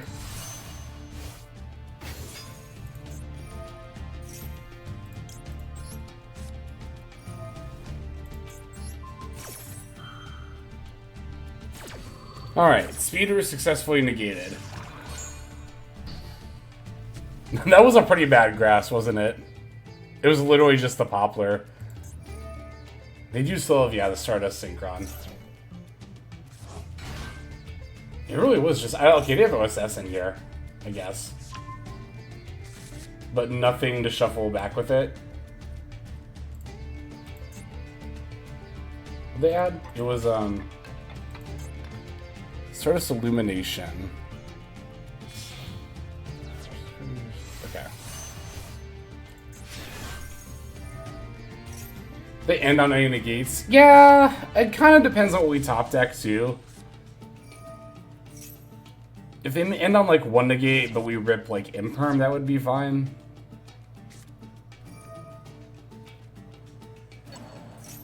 Bringing back Excel. Okay. That's not once per turn? I was just... oh, it was a soft once per turn. Okay. I was just thinking about that. Back, what did I miss? Not sure when you left. We are currently at Master 2 with 3 wins left.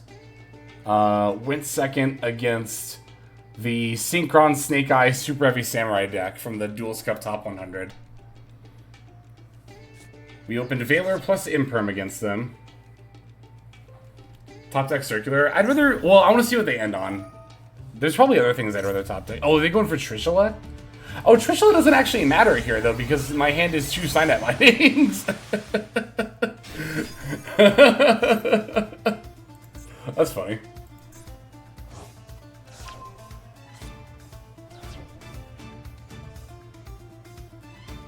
It might matter. If there's another card I top decked, I would have wanted to have kept. Yeah, it doesn't mean any negate wins, but I don't see a negate on their board. Oh, that was a... Oh, well, we're going to discard it anyway. I was going to say it's a good top deck, but...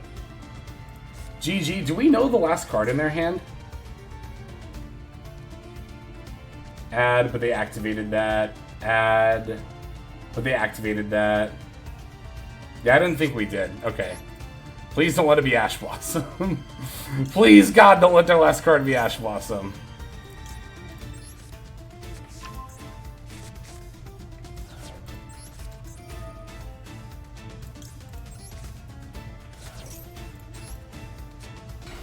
They simply will not have Ash Blossom.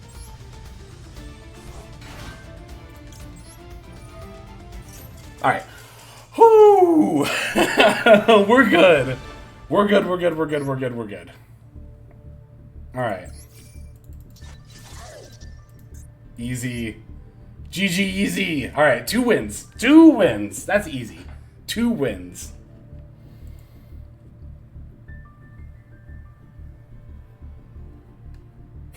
That was a really funny Trishula, just because I had 2 of the same card. Alright, surely this person will be a good sport. And let me in, right? No, I'm not going to count on it. Why aren't you playing the ELO mode?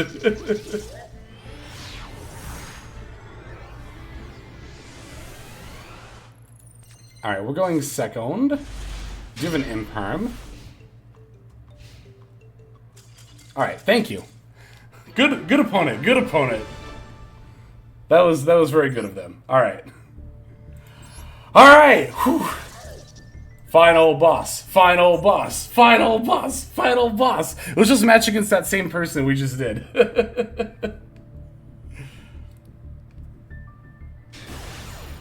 Alright. Winning the coin flip. That's good.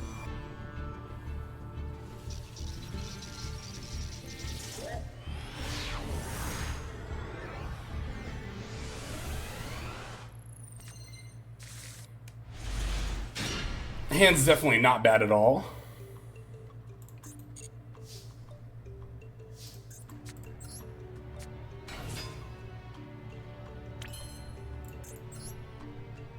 I want to make Ling, I think, here.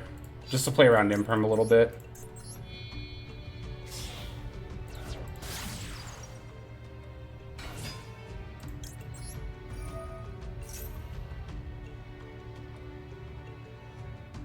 I mean, I have the cross out, but... Oh, wait, that's fine. Wait, huh? That's completely fine.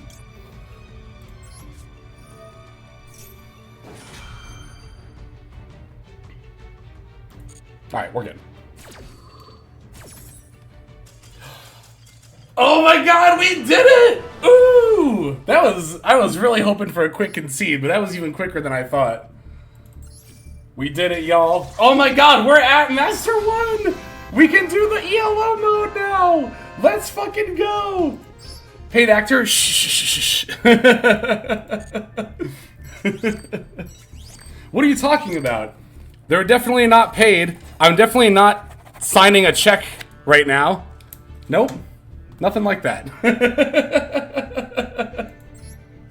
We saw like 7 paid actors today.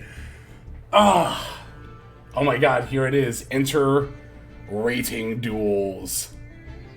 Ooh, I like this logo. It's very nice. Check their PayPal. Shh, you don't need to do that. All right. Oh my God. Wow. I did not think we were gonna get there this soon, but we did. What was that? Hang on. Let me go to Untapped and see what our win-loss rate for that last bit of grind with Mathmech was, because that was kind of insane. 13-4. How many coin flips did we win? Quite. Actually, hang on. That's not like as many as I thought. Let me pull it up here. So these were our stats for today. So 1, 2, 3, 4, 5, 6. Okay, that is quite a few. We went first 11 out of 17 times. That is quite a few. But yeah, that's not too shabby. That's not too bad. All right. I think this is definitely a good a place as any for our intermission. I will grab some more water, which actually I haven't drank that much of it, but might as well top it off. And then I think we have like 4 replays to watch, which is pretty awesome. Hell yeah, we do. All right. Math equals go for it. See, Master 1 is simple. Y'all just gotta run a meta deck and always win the coin flip. I don't understand what's so difficult. All right, let me top this off, and then we'll come back, watch these replays, and then we will enter Rating Duel.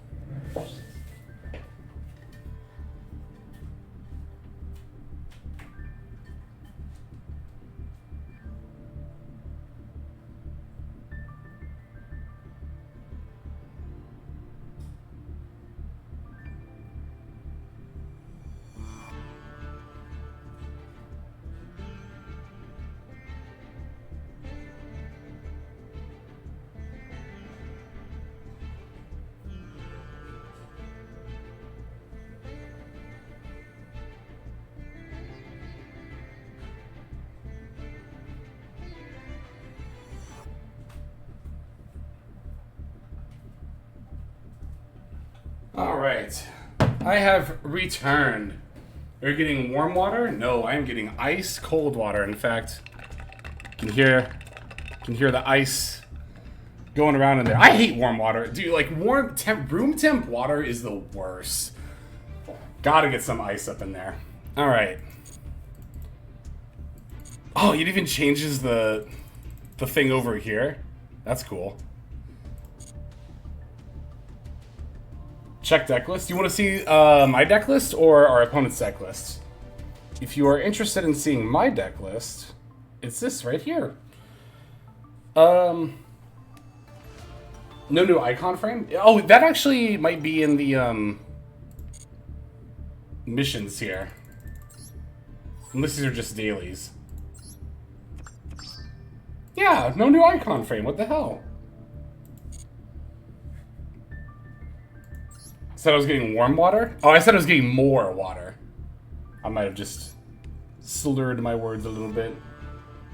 Alright. Who do we got? Divine Judgment is going to be our first one. I'm pretty sure I've added, but I don't remember if your name is different in MD or not, so I shall simply type it in. Green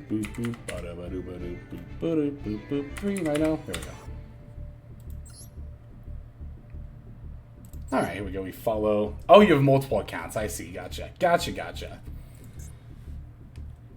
Alright, looks like we have a game here. A nice little 4-turn rumble. And, ooh, we're on heroes. Not just heroes, but Neo-Spatian heroes with the Crosskeeper as well. Oh, and Dark Panther. Dark Panther is probably just my favorite Neo-Spatian. Fun fact, I have played Dark Panther before competitively. I played it in Synchro Cap back in the day, and actually, I won one of my matches in a regional once. It was like later into the regional, I remember. I don't think it was the last round, but the round before last one. But like it was, you know, I was like X1 or whatever, and if I won that round, I was getting into top cut. Anyway, it's a Synchro Cap mirror match. And I think it was a mirror match, but long story short, I won because I used Dark Panther to copy my opponent's Dark Arm Dragon and just wipe away their board. It was so good. So good. Wrong game. That was the only one on there, I believe. Yeah, it looks like that was the only one on there. I don't know if you've got the other one public. Oh, yeah, you said versus Songbirds, I see. Gotcha. We'll hop into this one. Alright, so we are now actually going to be on Unchained. Grand Mole, best Neospatian. Grand Mole's up there. I mean, Grand Mole is definitely up there. But my heart will always go to Dark Panther. That's always been my favorite one. Speaking of heroes, although surely it's going to be Sprite and not actually heroes. Opponent on Hero Kid. I don't have super strong feelings about Hero Kid and Sprite. I'm not the biggest fan of it, but I still think it's fine.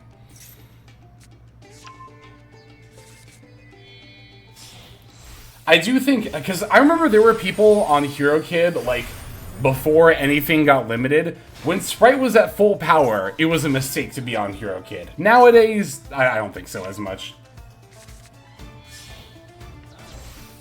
Aqua Dolphin? Listen, I think we can all agree that as long as you're not Flare Scarab or Glowmoss, you're a good Neospatian. Especially Glowmoss. Glowmoss has one of those gamble effects that I really don't like, where... I was actually talking about this in a Patreon video earlier today about the new Arcana Force cards. I was talking about Arcana Force in general. I like that the newer Arcana Force cards are like two different effects based on the coin flip. I really hate when gamble effects are like, alright, sometimes, like 50% of the time, this card just screws you over. It's like, that's not fun. But I like when there are two alternate, like, equally powerful effects. You just don't get to necessarily choose which one you get.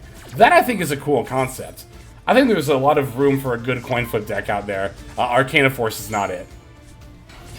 Alright, so we're going to lead with Tour Guide for the Rhino Warrior.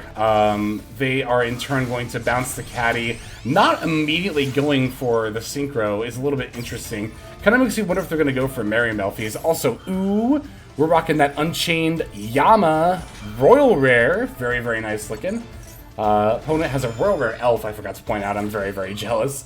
Looks like they're going to use Penny now, so maybe they were waiting to summon Mary Melfi's and bounce whatever we Link summoned. Losing a coin toss is a skill issue. Nope, it's just the Herald.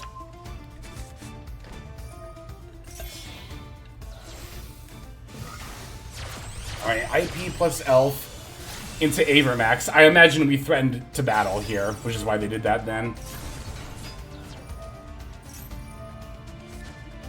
Yeah, that was a good timing.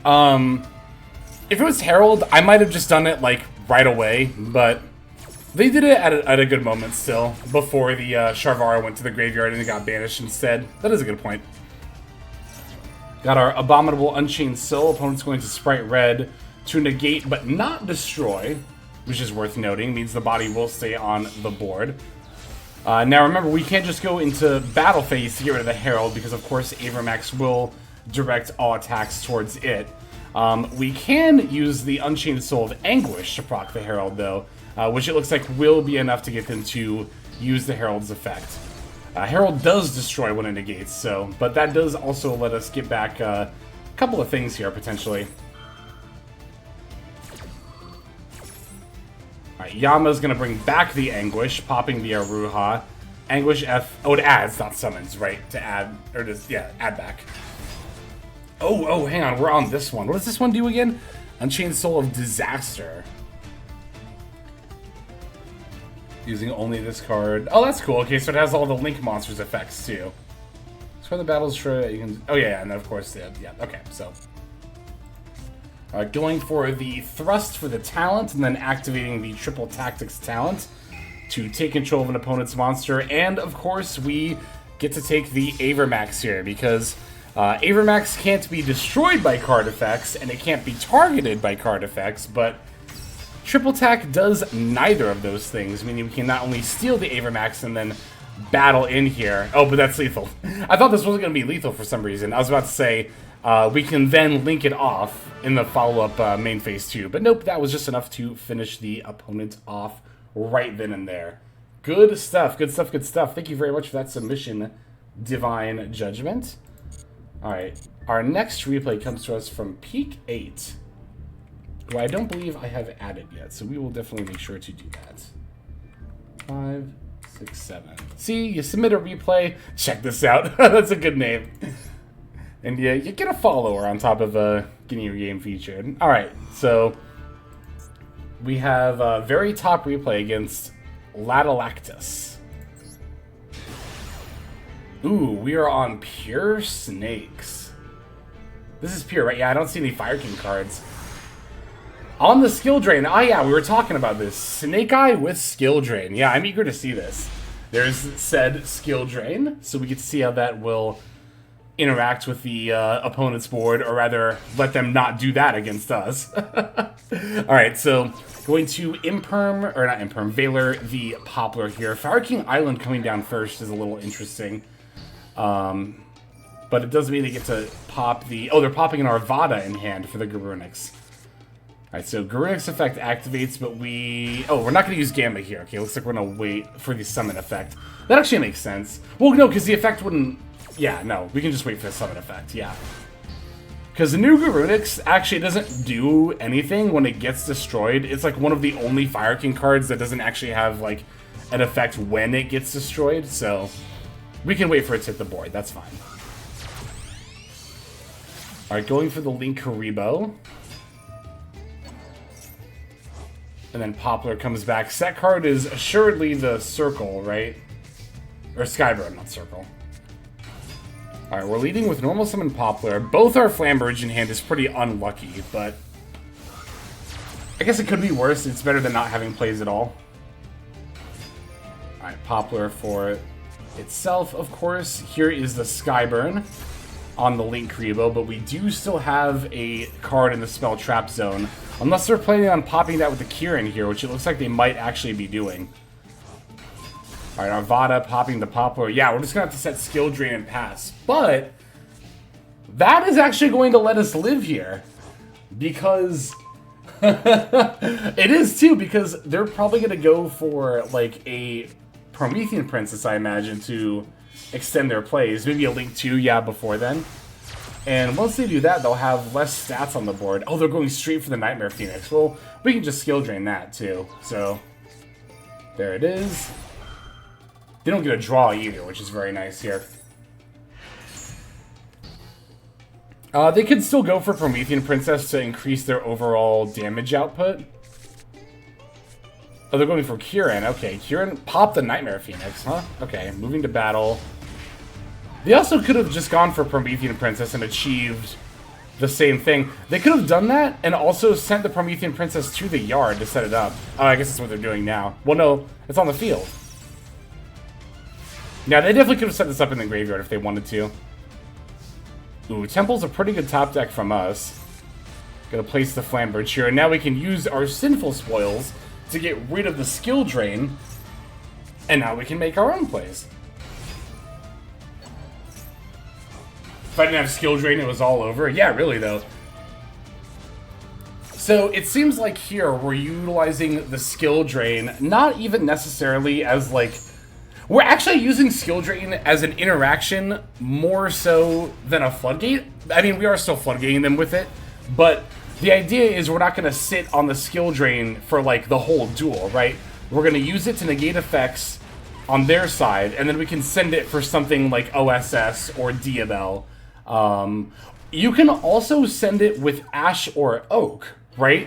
Because Ash and Oak is a cost to send the cards to the graveyard.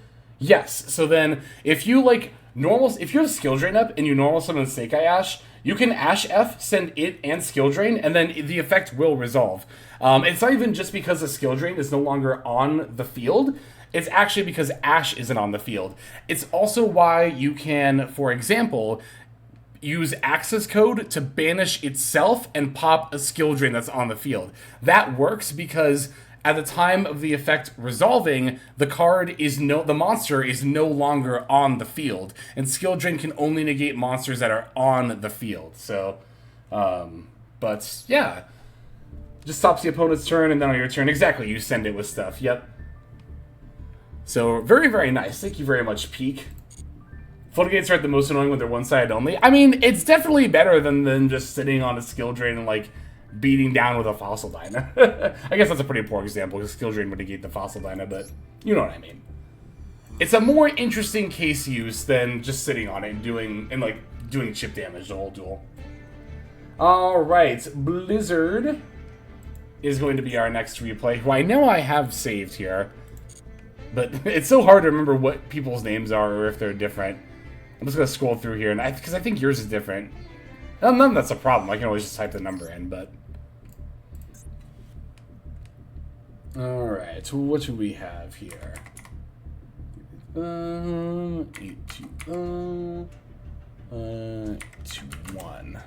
Mr. K, that's right, Mr. K. Yeah, it's all good. I can also just type it in. It's no big deal. No big deal at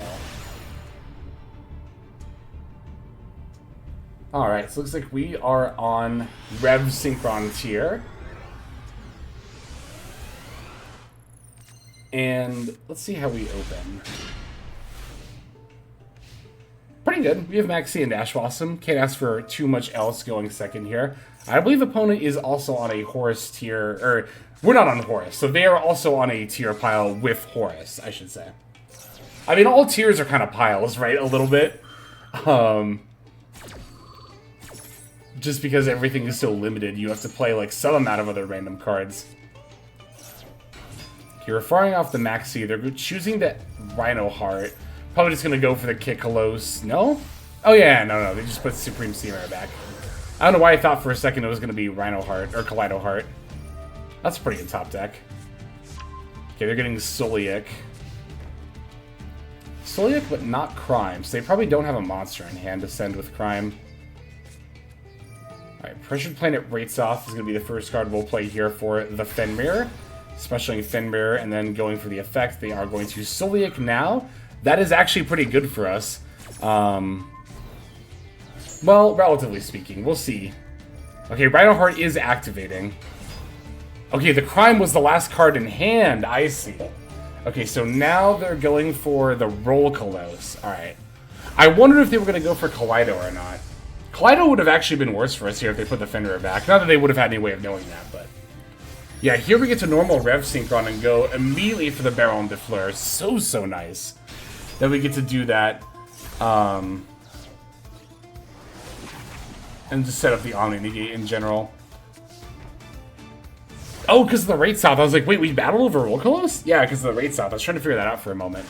I was like, we didn't activate Scream. It's still in our hand. That makes sense. All right, so set one turn Rhino Defense is a pretty good sign for us. I'm laughing because it's funny. We're not really seeing that many live plays, but the Baron is kind of just like carrying us right now. They're using Solic on the negate. That's interesting. Okay, so that's to let the field or the trap card resolve to get the field spell, the Salvation, right?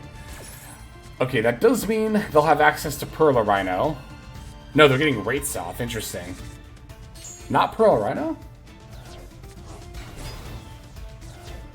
Oh, we're tributing. Oh, okay. Now we can Destrudo. Sync for 7. Oh, do we play Amritera? We do. Now we get to go for our Perla Rhino. We could have actually done it with Ancient Fairy Dragon, too. But, yeah, there we go.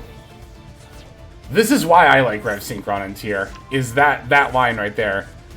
Being able to just grab Perla Rhino and or, like, tier spells in general. So nice. So good. Alright, Scream and Hollow both proccing here. Hollow's going to mill 2, including a Fairy Tail Snow. That's pretty good. There's a Rhino Heart. We have Meta Noise in hand. It's pretty Jover at this point. It's pretty Jover. There's no way we don't have enough damage to go in for lethal here. It's still main 1, right? Yeah, we're good. Rhino Heart F sending Havnus. Havnus F to Fuse, along with the onboard Shiren. That'll let us make the Kikkalos. Ours is also Royal. So many Royal Kikkaloses, which is not that big of a surprise. Like, I feel like of the cards, of the SRs specifically, that people have grinded Royals for, Kikkalos is probably one of the most common ones, honestly. Like, because it's like one, you only need the one for the deck, because it's limited, of course. And you can just dump your SR points into getting that one, and you'll always summon it in tier limit. It kind of makes me want to grind for a Royal Kick Close a little bit every time I see somebody on one. And again, I've seen a lot of them, not just both players here, but like last couple of streams, I think we've seen tier players with Royal Kick Close. So, but that'll do it for that game. Hell yeah, thank you, Blizzard, for sharing that one. Some very nice tier gameplay that started with a pretty dead-looking hand, but thanks to a tribute summoned Shadal Beast, we were actually able to climb into a win on that turn in OTK. So, good stuff, great stuff even. Hell yeah, thank you for that submission. All right, we do of course have one from Toadette as well, who I know is going to be up here somewhere. Yep, here we go. All right. Versus Aha. Aha. And we are going to be on Valmonicas. I tried to get a Royal Kit, but it took too long, so I gave up and cut my losses. Hey, there's nothing wrong with not falling for Gambler's Fallacy. That sounds like what you dodged right there. Alright, they're going to lead with Lubellion for Saronir. 60-card deck kind of makes me, think they're on-branded. We're going to Valor the Springin's Kit here. I like that Valor as our only hand trap here. Just to try to make sure they don't have the branded fusion. I thought they just opened it for a second. Just opened it anyway. No, it's branded in white, fusing Albaz and Saronir in hand for Lubellion. Saronir F and Lubellion both going to activate, pitching the Retribution. Alright, so they can actually still get branded fusion here. Fusing Lubellion with Albaz to go for who else but Mirror Jade. Saronir sending, the branded fusion. Retribution F to banish to add the branded fusion back to hand. And I'm guessing they're just going to activate it here, probably for Rindbrum? Or maybe for Albion 4 Rindbrum. I'm trying to figure out what else you would... Yeah, it's probably like just about the only other thing you'd fuse for, right? Although, no, we don't have a Mercurier. Oh, no, there's a Springin's Kid as a beast, right? Yeah, so... That'll make Rindbrum. Oh, Royal Rindbrum. Very nice. There's the Lubellion. Lubellion F gets to set up the branded Lost here. And then we're going to get Mirror Jade to the negate with Rindbrum. That way we can add the Lubellion back to hand. Oh, it's you can. They don't even have to do that. Okay. I thought it was that you had to bounce, but nope, it's a you can. Alright, main phase 3. Cartesia comes back to hand. Quem setting Albaz. Albion F set branded Retribution. Remember, 90% of gamblers stop gambling before they hit it big. Exactly, you gotta think about that meme about the guy in the diamond mine. He was that close! And you were too to that Royal Kick Close. No, I'm kidding. Alright, setting up our scales here. We got the Celtrice Valmonica. Got quite a board to play into. But we do seem to have quite a few good tools at our disposal to play into it with. Soletta for the Invitaire. We now get to use the Invitaire. But it's going to Retribution on it. I figured that was probably going to happen, yeah. But we do still also have Valmonica Disharmonia. The next one was Royal. Okay, adding the Invitaire back with the Disharmonia. Field Spell F on Mirror Jade, which of course Mirror Jade is just going to respond to that. Invitaire, not once per turn. Wait, did we not already activate Invitaire? It says you can only activate one per turn. Oh, it got negated. Okay. Yep. Duh, by the counter trap. Alright, stealing their Mirror Jade, getting to Pendulum Summon as well. Quem F is going to bring back Albaz. We have the call by for that.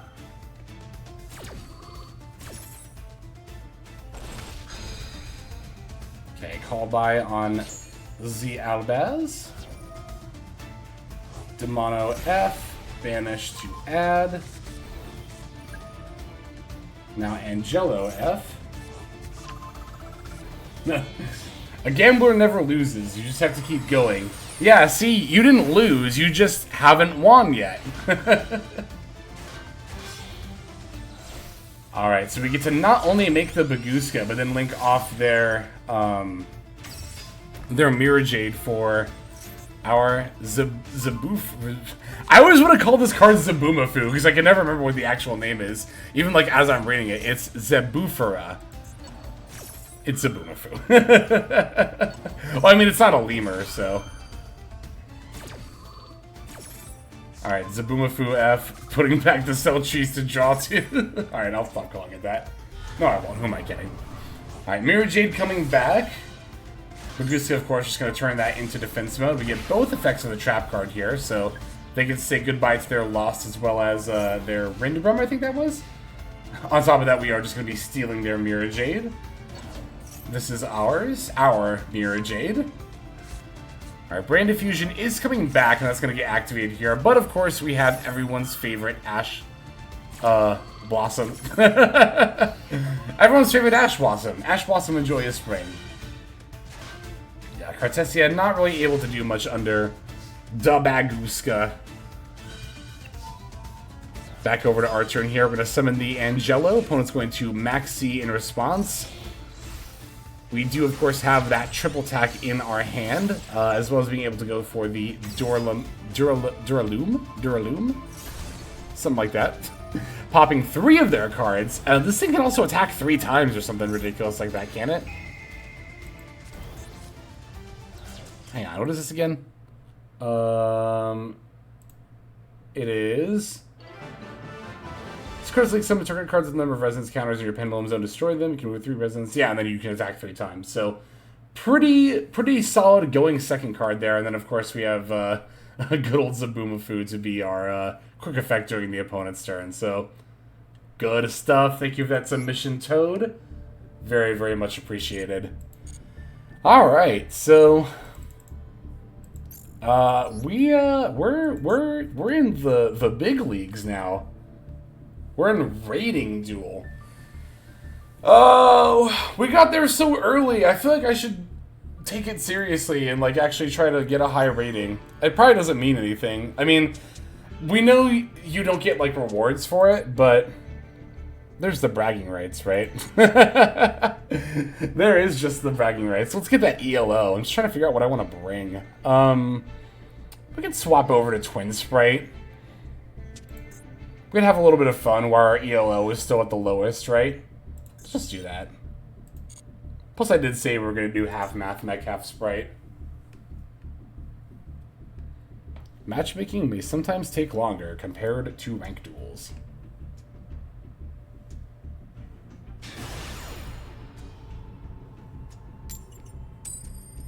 Alright, going second for our first rating duel. I wonder if we'll find Trishula. Trishula's up here somewhere. I don't know if I know of... I don't know if I know anybody else who's in ELO yet. I don't know off the top of my head. Oh, this is not a good going first hand. I know Trishula is... it's the only person I can think of that I know, that I've seen on Twitter. The opponent's leading with Rates off. I'm like top 5. Are you really, Jeff? That's super cool. I think I did see... Did you tweet about making it into... I think I did see that now that I think about it. Unless I'm just Mandelaing myself, which I feel like I am, but... That's awesome. Top 5? That's so good. Did it take... How long did it take to get there? Was it like a super long grind?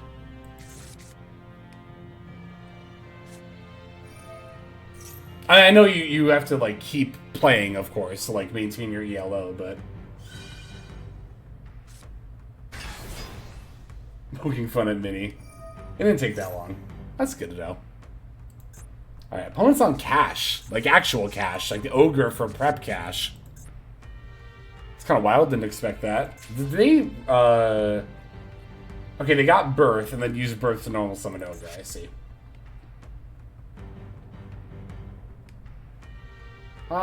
I see. Yeah, opening 3 live twins is certainly not ideal. They could be worse. For Era? Yep. Not in the EMZ. Interesting. Oh, they just had Rise Heart in hand, I see. They simply wanted it more. 3 hours from M4 to M1. It took me maybe on-off 4 hours to get to 1620, but I also have like a 75% win rate. Yeah, that's actually kind of similar to our stats so far. I can actually pull those up here.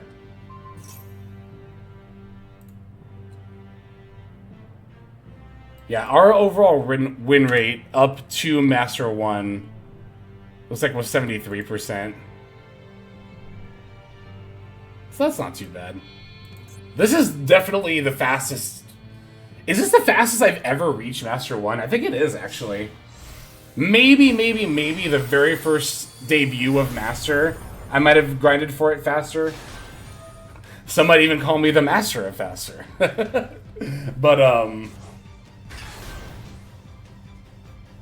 But yeah, I think this might actually be the fastest I've ever reached Master 1. Tactics gonna go hard. It'll definitely get some good use.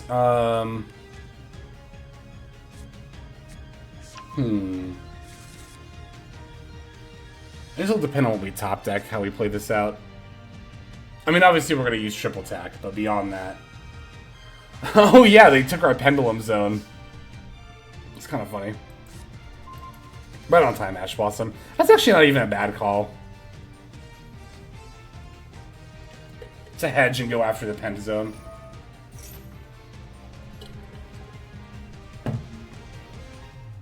Era... I guess I'll Ash that.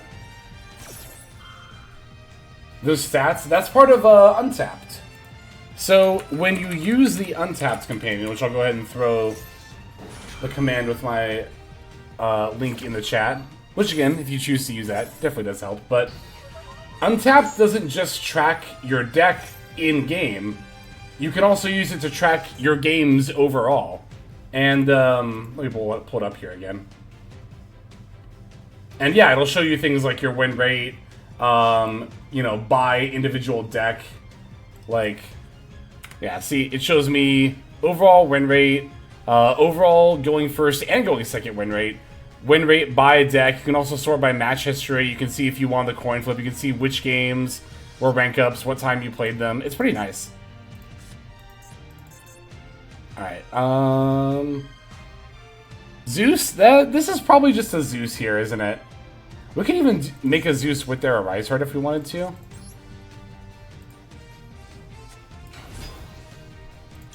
Yeah, Untapped is pretty cool. I'm a fan. Do you have to make an account? It's not really very involved. I think you literally just if I remember right, because I've been using Untapped forever. Like, I've been using it since way before Master Duel even came out. I used the same thing for Hearthstone when I played that. So once you launch it up, I don't think you have a separate Untapped account. I'm pretty sure it just links up to the account of... Well, it definitely links up to the account of whatever game you're playing, but... Now, you just download the companion and launch it, and then you're good to go. And you only have to launch it the first time. Every other time after that, once you start up Master Duel, the companion will start up as well. Like, automatically.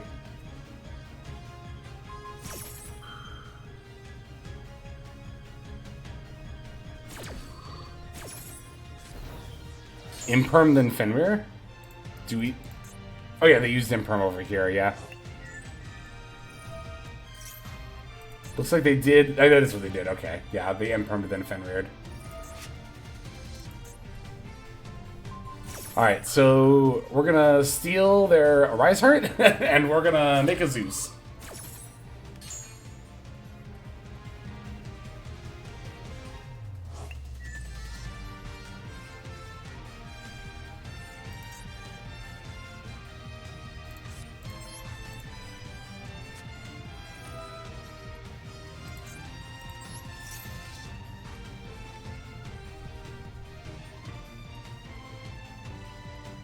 I was gonna say, imagine if they don't chain, if they just give me a format Arise Heart. Nah.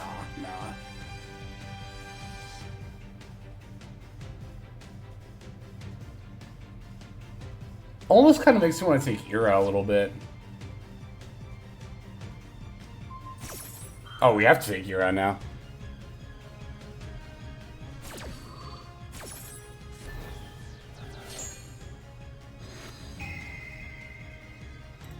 Gimme, gimme.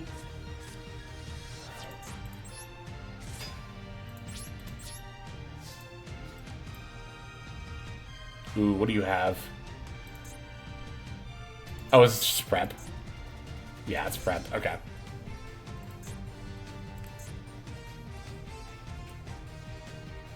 Only seen 2 Rescue Ace players on ladder. Damn. Yeah, I haven't seen that many Rescue Ace players either. I've seen a lot of Droll. Have you seen a lot of Droll and Mockbird this season, Jeff? Because I've seen a lot of Droll so far.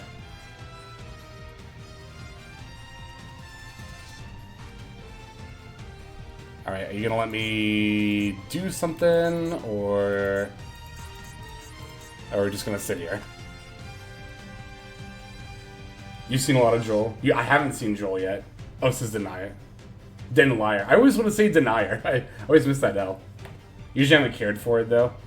Yeah, I was kind of thinking about maybe working Joel into some builds that I've been playing, but then I look at him and I'm like, what would I even take out, you know? I don't think Joel's bad right now, by any means. But I feel like a lot of the builds, I'm either playing Veiler or Triple Attack, and I feel like I like those better than Joel right now. Again, not that Joel's bad. I was also hoping they were not going to stall out, I agree. In, like, Spider Mathmech, we were saying that Mathmech makes sense for Joel because it's, I mean, you already have a lot of small world bridges, but Joel can also be used for small world bridging. I think we Zeus now, right? Because Fenrir has already used its effect. And if we wait... Well, no, if we wait, Fenrir will still not get the effect. But is there a reason to wait? Like... Actually, hang on. Reasons to do this now versus reasons to wait. Reasons to wait would be to get more cards. Reasons to do it now... Oh, I want them to add off Fenrir. Yeah, okay, that's the tiebreaker. I have to give them... Oh, but they won't have these cards in the field anymore, so you can have Ogre.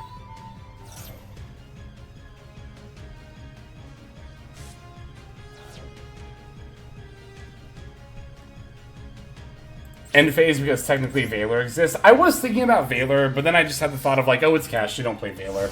I mean, they could play it. They could, in theory, be on it. They're usually not, though, because Banishing and Shifter. But, I mean, yeah, they could still be on it. It would have been smarter to do it during the end phase. There was no reason not to, really, is the biggest thing. Okay, so they're making Scare Cash.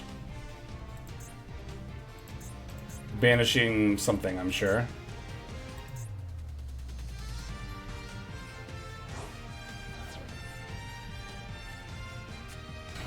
Normal summon Ash Blossom, going for the Baron de Fleur. I agree, I like Zeus quite a bit.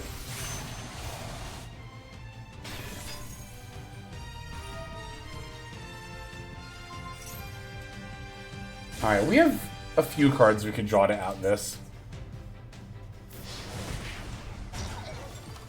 Droplet would be pretty wild, actually.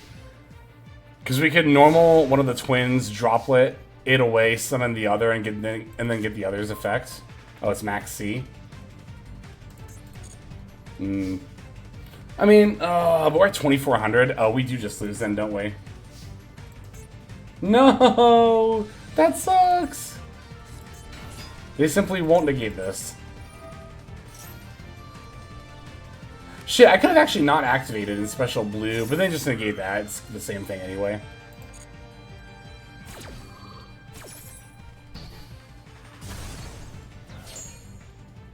Trusting Intestina. Wait, Trusting Intestina.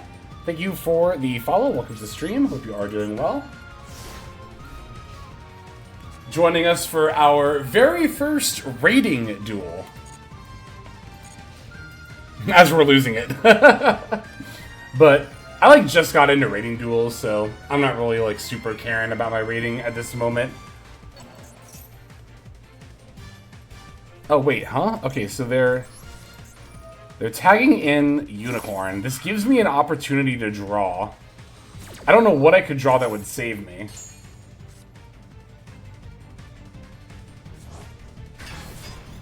Yeah, oh my god, another twin.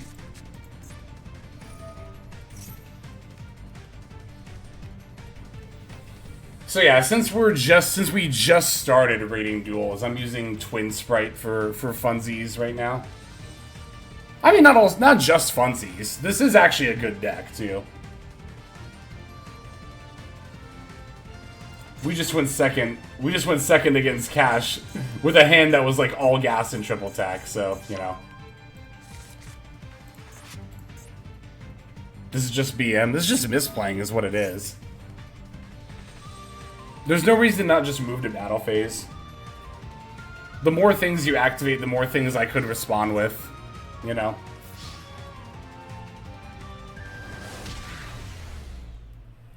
Nothing is more horrifying than facing the 1470 rated stun players on ladder.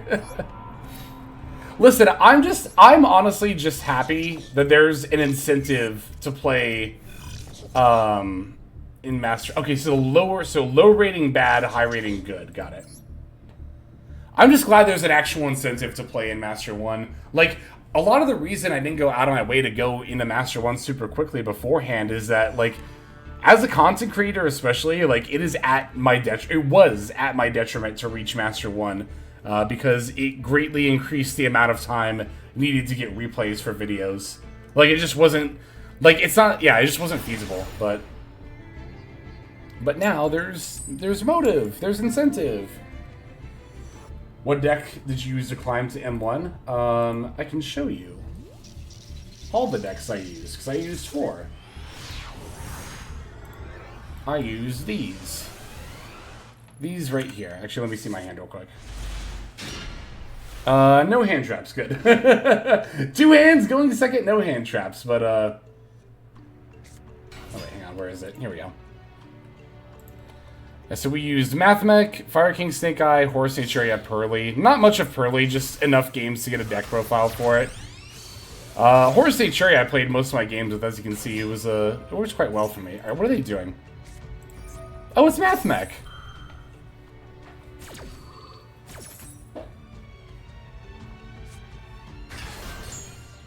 Sound only ads? Is that a thing on Twitch? I haven't seen one of those yet. I don't watch much Twitch, actually. Despite, like, streaming regularly, it is actually quite rare that I watch it. Usually when I do watch it, I'm supporting a friend, so I'm usually subscribed to them, which is why I don't usually see the ads.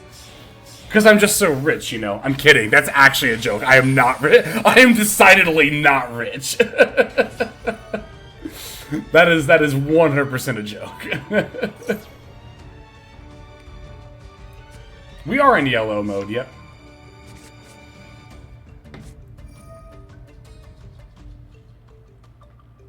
Mathmech going under the radar? Kind of. I don't know if it is. I think Mathmech just caught up to the rest of the rest of the format caught up to, like, Mathmech Circular in particular. What's up, Before Dawn? This is something I've said before about both Circular and Block Dragon. Like, but especially, I have both, actually, really. Like, this card was definitely way overtuned on release, but now Power Creep in Yu-Gi-Oh! Has kind of, like, caught up to Circular, where, like, Mathmech in Master Duel hasn't received any, like, major hits. You know, Diameter went to 1, Parallel Exceed went to 2, ooh, you know? But despite not receiving any major hits, Mathmech is kind of like a mid-tier 2 deck right now. That's not to say it's a mid deck, it's just, like, in the middle of tier 2, right? So it's, like, pretty average for what decks in modern Yu-Gi-Oh! Are doing right now, which is a lot. Which is a lot, but, like... Hex the rich Yu-Gi-Oh! Player. That's funny, though, because there are a number of people, not a lot of them, but every now and then, I'll see comments that are kind of, like, assuming that I'm rich because I make YouTube videos. I'm definitely not rich. I like, just because you make YouTube videos, like, doesn't mean you automatically are, like, making buku bucks. How to always beat Mathmech? I mean, there's no real guaranteed way to always beat any given deck, but the deck is pretty weak to nib. You can even wait pretty far into the combo line to nib. Like, Because if you notice, like, at no point during the combo line do they actually make a monster negate on the field, right? So, like, even though it's the end of their combo, I could, in theory, nib them right now, and they would still lose their board. Now, they still have super factorial, of course, but... We should have to pay actors to get to M1? No. Oh, right on time, Maxi. No, you misunderstand. I am not rich because I pay actors to get to M1.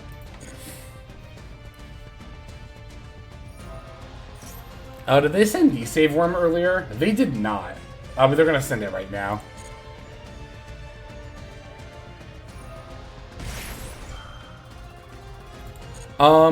Key plays. I mean, Mathmech in particular is, like, kind of hard to say, like, oh, you just hand trap them here and then you win. Because, like, this is the deck that's, like, notoriously able to play through a lot of hand traps. Generally speaking, I would never negate circular. Like, generally.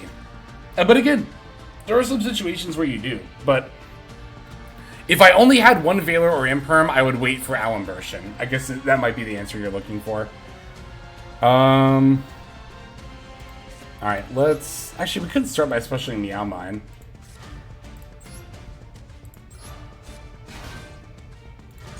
The honest truth is, there's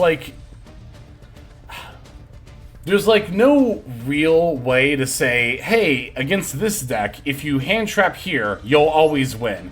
That just doesn't exist. It always depends. Like, the short answer to any question of where do I hand trap this deck is always it depends. It depends on your hand, it depends on their hand, it depends on the board state. It just will always be, it'll always kind of come down to that more than anything.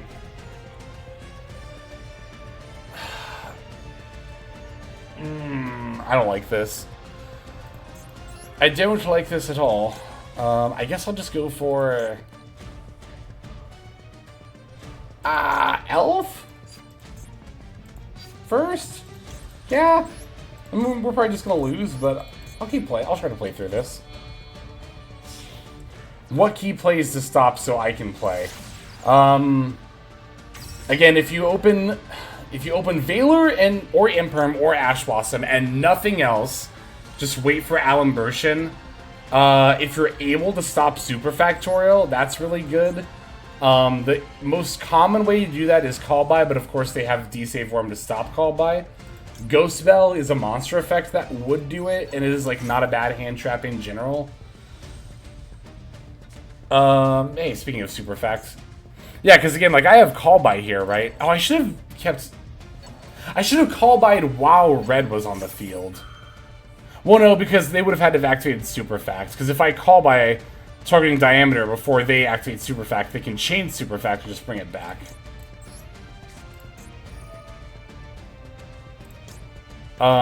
If this were to resolve, Call Buying Diameter is the way to go. Because then they don't have an Omni Negate, but again, they have D-Save Worms, so they're just going to negate the Call By. I'll chain Max C here to try to get draws and see if I can top deck like something. But there's a decent shot they have their own Call By. Yep, it's almost like I'm psychic or something. I will say this about playing against Mathmech. If they have double Call By, Jesus. If you have Nibiru, then you should nib after they summon Splash Mage, but before they make Terahertz. Because if they don't play a second Splash Mage, it's almost impossible for them to bounce back. They need to use 3 monsters to go into Transcode Talker. So that is actually a pretty important Mathmech specific tip I can give you. That's also, again, why playing 2 Splash Mage is pretty good. So yeah, if you have Nib, do it after Splash Mage, but before Transcode, if at all possible. Because again, that makes them be on exactly second Splash Mage to have any chance of recovering. No, they sniped triple tech! It's fine, we were never going to be able to resolve it anyway, because of the diameter. Yeah, we just lose here. Wait.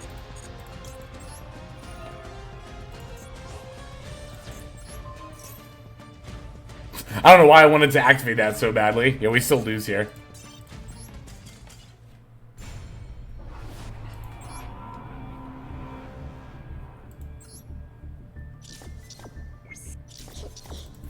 How are you giving tips to stop Mathmech players, but also giving tips how to prevent people from stopping your place as a Mathmech player? I mean, I favor knowledge in general. Like, I'm not gonna sit here and be like, well, I play Mathmech, so I'm not gonna tell you how to beat it. It's like, no, it's just fucking, you know. Plus, like, let's be real. If somebody really wants that info and I don't give it to them, it's not like they can't go, like, somewhere else and find it, right? So. Does the rating grind give you more motivation? I think so, yeah. Alright, this time we finally have a hand trap going second. Lost every coin flip so far. Okay, looks like our opponent had a worse hand, though, so we'll take it. That's a pretty good draw. The anti-Mathmech Discord. I would not be surprised if that existed.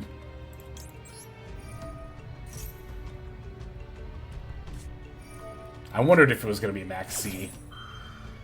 Yeah, I'll chain starter here. I kind of don't want to give them any draws, though.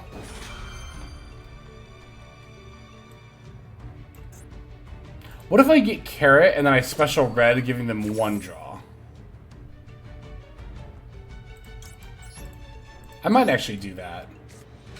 Because, like, they already have effectively told me that their hand is bad. Oh, they're gonna get a draw off this anyway. Well, what if I just go into Gigantic? Then I can't get nibbed.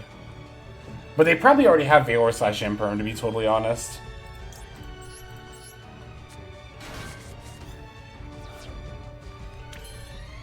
They definitely have another, yeah, they have another hand trap. I could think about going for lethal here, but we know, well, they got pass priority. We know they have another hand trap. We do have Gamma Burst. 14 times 2 is 28, 38, 43. 43 plus 26 is 6,900. Oh, why did I summon this in defense mode? Shit. Or does that always summon in defense mode? No? I'm just a dummy? Ah! Actually, hang on. Maybe we just go for it.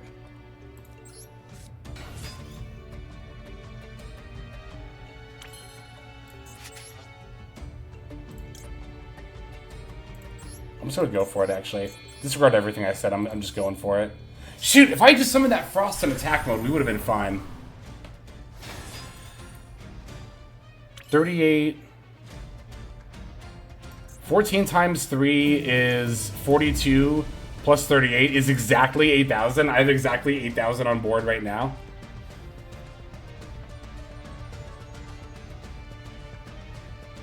Is it worth it to go for one more draw to try to guarantee it? Or, like, lock it in a little bit more? I could lock them out of summoning if I activate now. Yeah, I think we only really get screwed over if they Gamma us here.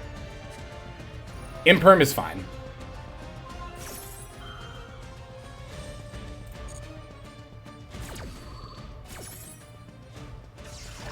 Quick math. Fun fact, I'm actually horrible at math. But I'm really good at Yu-Gi-Oh! Math, specifically. If nothing else, I can sure get you to 8,000. Or 80. I usually just go down to 80, but...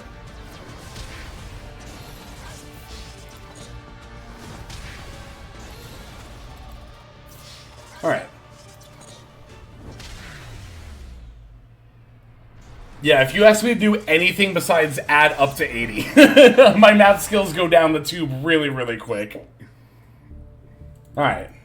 We won that one. Yay. Alright, getting some points back. So going for it, yeah, I didn't even think about that Gamma Burst at first. Gamma Burst at first. Oh, is that all it takes to... Well, I mean, 50% is also a lot. This is winning, like, 2 duels. So if you win, like, if you net win, like, 2 duels in ELO mode, you're already in the top 50%. Although, I guess that kind of makes sense, though, doesn't it?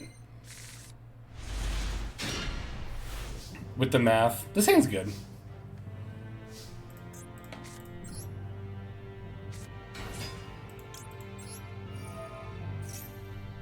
Oh, yeah.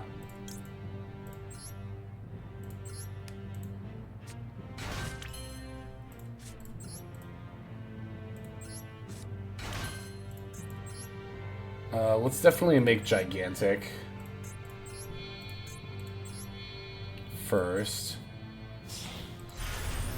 Rank 420, then rank 69. Funny numbers, funny numbers!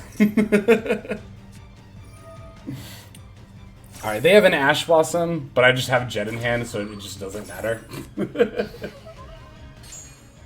I want to make it up to rank and be the lowest ranked player. That's good. I'm glad you know what you want in life. That's awesome. I love that.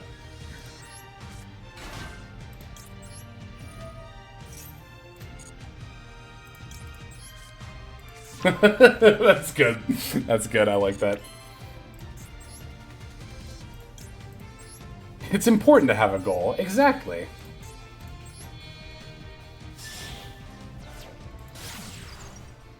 You gotta respect somebody who knows what they want in life. Alright, just start her now, yeah.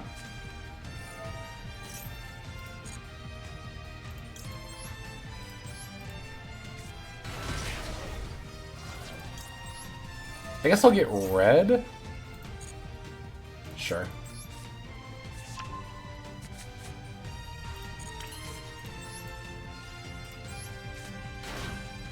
I don't have carrot here, do I? No, I don't think so.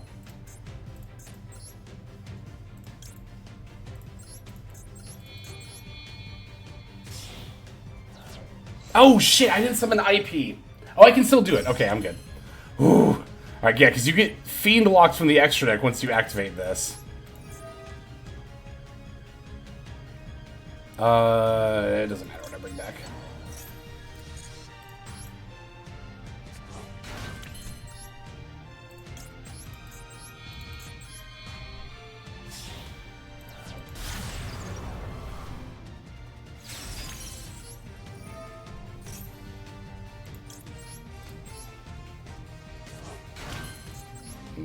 Leela.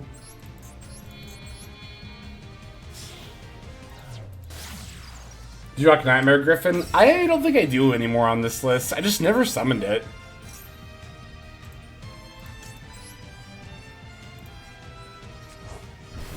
And then draw. I might. I don't remember actually. Let me. I can look after this combo's done in a moment.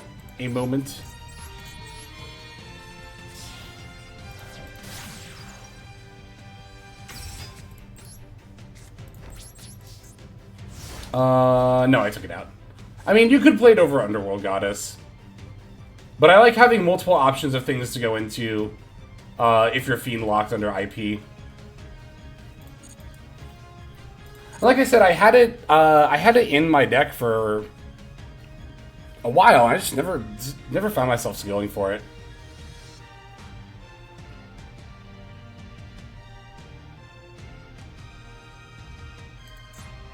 Alright, let's see what they have. Oh, is the stream that far back? That's wild. Okay, so Foolish Burial. No, this is fine. Like, on my end, like, currently, I just decided not to respond to Foolish Burial, but over on the stream end, my opponent's turn just started. Is the latency always that high? Or am I just, like... That's tripping me out. I feel like I'm just now noticing, honestly. Keldo? Okay. That's annoying. Yeah, that's annoying, but it's gonna have to be fine. Foolish Goods. Okay, so this is gonna send like Shiva Karma or something. Stream delay. Yeah, I know there is a delay when streaming. I just didn't think it was that high. It's not really an issue.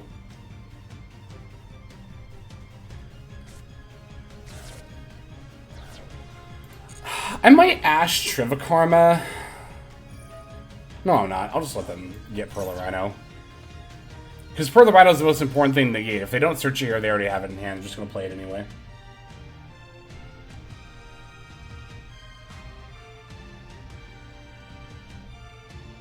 That Keldo is really, really annoying me. Oh, for Heartbeat. Okay. Alright, we'll take our draw as well.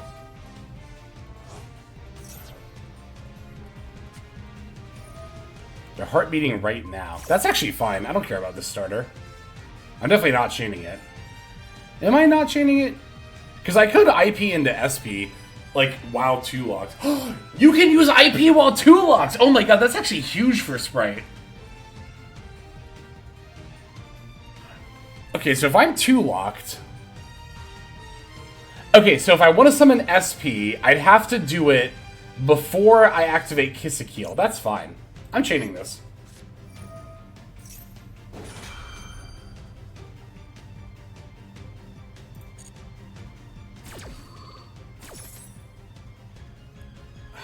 Let's see. Have they used Trivikarma yet? Yeah, they used Trivikarma for Heartbeat. But I can red Kaldo's effect. Yeah. And if I think they have Pearl Rhino, I can just Ash it.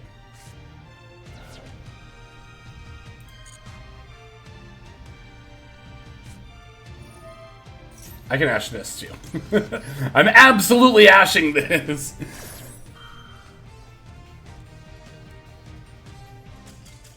Whew! Alright, that was... Fuck, how did I just now realize, like, you have an IP target while 2 locked now. That's actually pretty... That opens up quite a few things for Sprite. Mostly using starter on the opponent's turn a little more loosely now, but... Like, if SP Little Knight didn't exist, I would not have chained starter there. Because I think I would have valued going into either Unicorn or Underworld Goddess more highly than just getting red out there. That's definitely worth noting.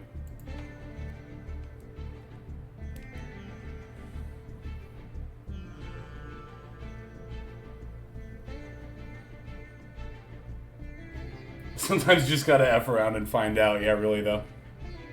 Back up to 1,500. Oh, this person has the bonfire mate already. Hell yeah. I love this. I think this is hilarious. The bonfire mate. I'm pro bonfire mate. I think it's good. Oh, this hand's great. Oh, this hand's fantastic. It's alright, actually. It's fine. I would have liked to have had any Sprite monster over a Nib, but we'll take this. Where's the Rhoda mate? It's just like a bunch of dudes over here. I'd be down for that. That would be funny.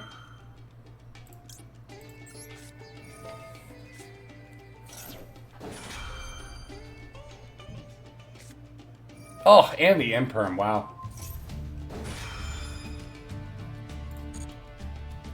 Rubbing salt in the wound. I also wanted the Maxi sleeves. I'm still disappointed that didn't win the poll. I think DMG is such a boring choice for sleeves, especially the original art. It should have gone with Maxi. That would have been hilarious. I would have loved to have rocked Maxi sleeves. Not that I like Maxi, I just think Maxi sleeves are funny. That's Imperm for sure.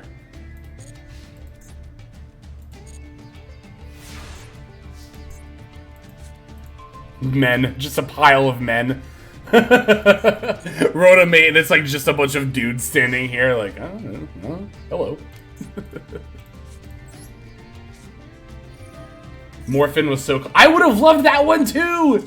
Morphian, oh, the Morphian sleeves also would have been fantastic. I agree. I just like, I kind of rolled my eyes when I saw the results. Like, listen, I'm not opposed to like Diabell and DMG in general, but like, it's like, of course these ones won. It's like, of course these ones won. Yeah, look at that. Any rating above 1,500 looks like his top 50%. Although I don't have a top 50% thing.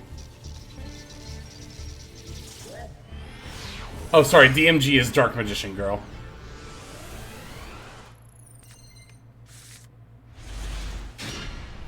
Hands pretty... Oh, we're going second. Oh, we have Droplet.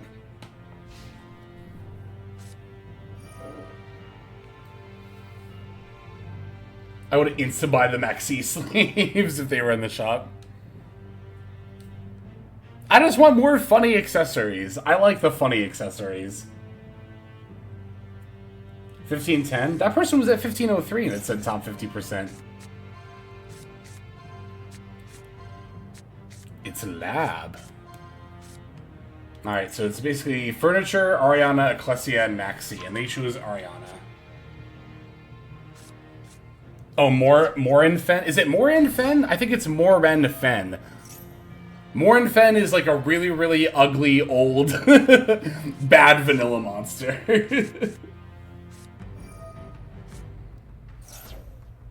It's from like Metal Raiders or something. It's like a level 5 with like 1800 attack.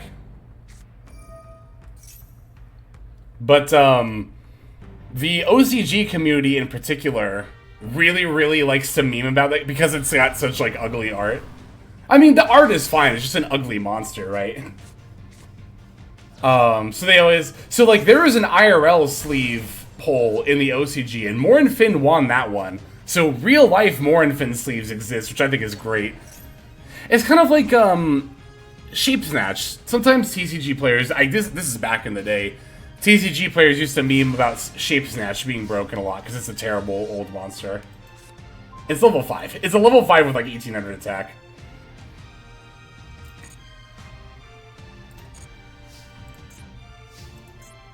Alright, yeah, we'll just start with Trouble Sunny here. And we're gonna get Kissekeel, because we have Leela Treat, right? Yeah. So give me Kissekeel. He was good in Duelist of the Roses. That was the GameCube one, right? I didn't play that one that much. I think I like rented it once. See, when I was a kid, I was really picky about Yu-Gi-Oh! Video games. If they were one of the ones that didn't have like the actual Yu-Gi-Oh! Game, I was just like not interested. I wanted because I had like the World Championship 2004 for Game Boy Advance. That was my first Yu-Gi-Oh! Game. No, actually, sorry, Dark Duel Stories was my first Yu-Gi-Oh! Game. Which, to be fair, is not one that plays by the rules, but also, that was Game Boy Color. We just didn't have that many options back then. What am I going for next year? I could blue for Carrot, and like prioritize getting that online. That might actually be smart to do. But after Dark Duel Stories, I didn't really get another Game Boy game until like 2004 World Championships for Game Boy Advance. And that was like real, at the time, Yu-Gi-Oh! So... Duelist of Souls? I think I had that one. I might have had that one. Hang on. What did the box art look like? Let me see. Welcome Lab. Oh, I can't use Carrot because they have Lovely. Duh. I wasn't even thinking about it. I was just yapping. Oh, that was the Game Boy Advance one. Yeah. Yep, the Eternal Duelist Soul. I had this one. Yeah, I had this one too. I had Sacred Cards for GBA as well, which was not one of the... It was like fake Yu-Gi-Oh! Why is my character angry? I'm not angry, I'm determined. I was determined to get to Master 1 today, and we sure as shit did. I also kind of just want to try out a new face. I have a happy face, too. I think it's this button that I just pushed. We'll see. I'm waiting for the stream to catch up to see if it was the right button. I could also look in OBS, too. No, that's sad face. I want happy face. There we go. There it is. Lovely F. What are they popping? Did it say? Oh, no. Okay, so... I don't really care if they pop on hand or field, right?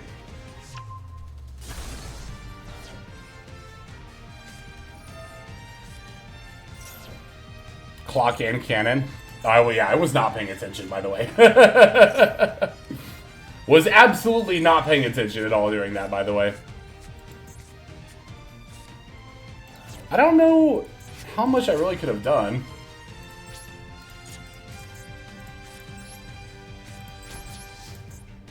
But I guess we'll just pass back over to them. I'm just yapping mostly while I play some Twin Sprite. Droplet Lovely. Yeah, I definitely should have done that sooner. I even had the continuous spell up. I was not paying attention. Oh well. I guess I'll just do it now.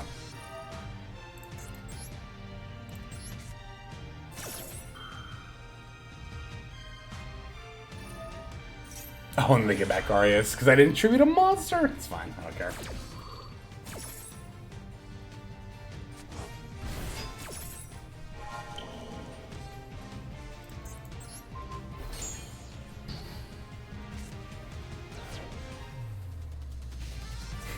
You ever have duels where you're just like... Sometimes I'll be in a duel and I'm like, I don't really feel like thinking about this game right now. Well, it's more of a stream thing. Because sometimes I'm just like invested in whatever I'm talking about. Or whatever chat's talking about more than the actual game itself. I think that happened here because I'm like, oh, it's a lab, they have a bunch of back rows. I don't want to think about this shit. I'm just gonna yap. See, depression gets it.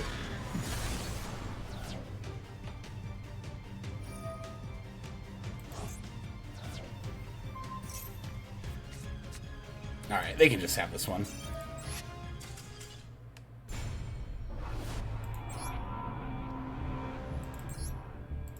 I think we've saved 2 games so far. So I'm just like one more, I think.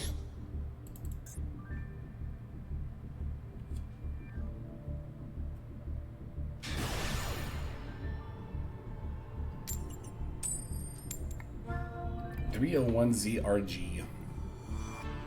Alright, let's see how we open here.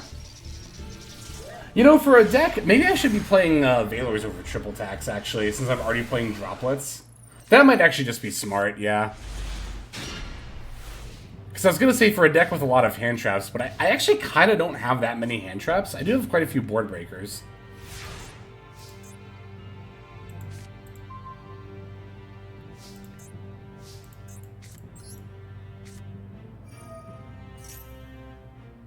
You should definitely Ash this opponent.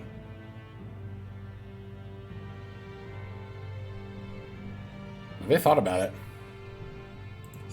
I have Leela and Kisakeel. I'll get Frost.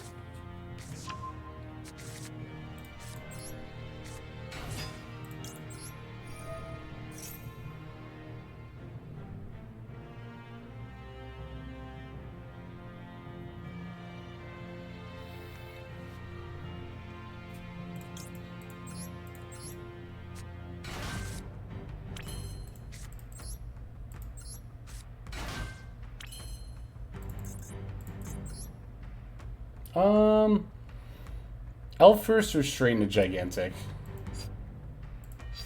We'll do Elf first.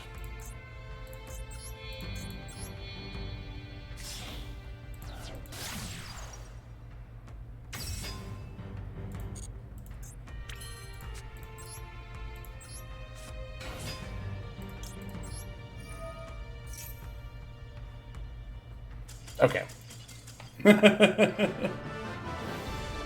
What are they on? Can you look at that, actually? I wonder if you can look at that in this mode. Hey, happy Saturday, Trust Funded. You can't! You cannot look at people's decks in this mode.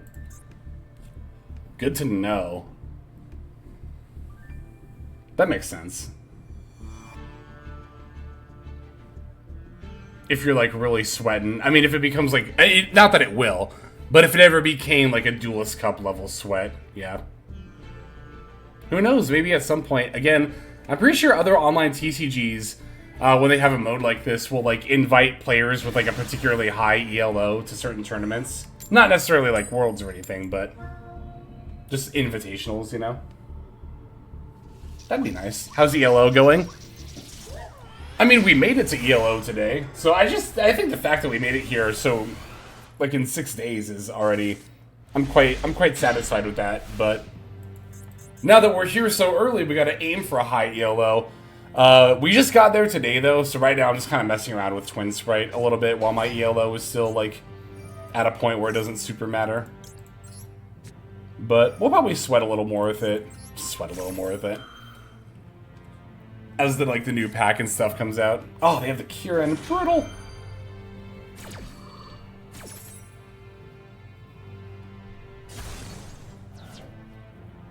But I hope you've been doing well, Trust Funded, as well as everyone else, of course. I super appreciate having y'all along for the ride. Always makes laddering more fun. It does. It makes laddering a lot more fun. It's nice to be able to chat with y'all instead of just I don't know, having a YouTube video on the side all the time. It's funny, I'm actually finding as time goes on that I don't even really ladder that much outside of streaming, just because I'm like, yeah, if I'm gonna ladder, I want to chat. I want to chat to chat. I want to talk to chat is what I meant to say. Talk with chat. You know? They always have the Kieran. I feel like I almost never run into the Kieran, actually. I must be pretty lucky in that regard. Because I feel like I just don't see it that often. Did they grab the Snake Eye Ash? They did, but they already normal summoned. Oh, they're popping it, I see. Oh, they're gonna bring it back later with Promethean Princess. I understand. I understand.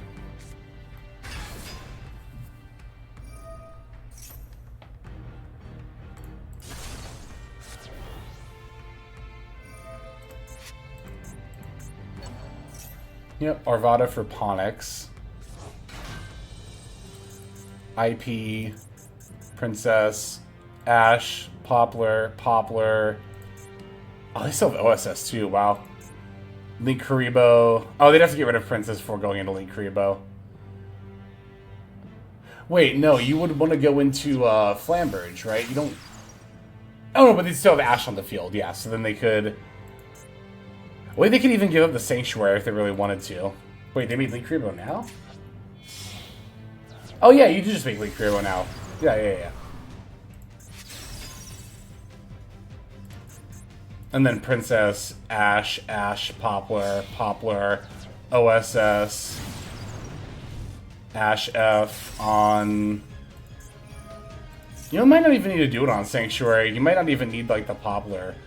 Well, no, you would need an extra body. So yeah, you do send a Sanctuary here. Because you'll have Poplar, and then you can use these two to go into... Yeah. You can bring back... Oh, wait, but you can't bring back... You can bring out Flamberge, not... Yeah. Sorry, I'm just talking over and confusing myself right now. But, yeah, send these two for Flamberge for IP, and then go for, Ambler. You don't even need OSS here. What would you even get with OSS here? You don't have anything left. Unless you play Oak, which... I feel like Oak is falling more and more out of favor as time goes on. Okay, they are going to go for the OSS. For another Ponix, they're on 2. That's actually not horrible. I'd probably rather play a second Ponix than an Oak, right? And then Flamberge. Okay, so they get to keep Sanctuary. Basically, they treated their OSS to keep the Sanctuary, which might actually be the right call. Some builds run Oak to bridge this problem. Yeah, Oak's definitely not horrible by any means. I just have noticed that a lot of builds lately aren't on it. Myself included, actually. Tried without it this season. Didn't really miss it too much, but I can see for situations like this where it would come up.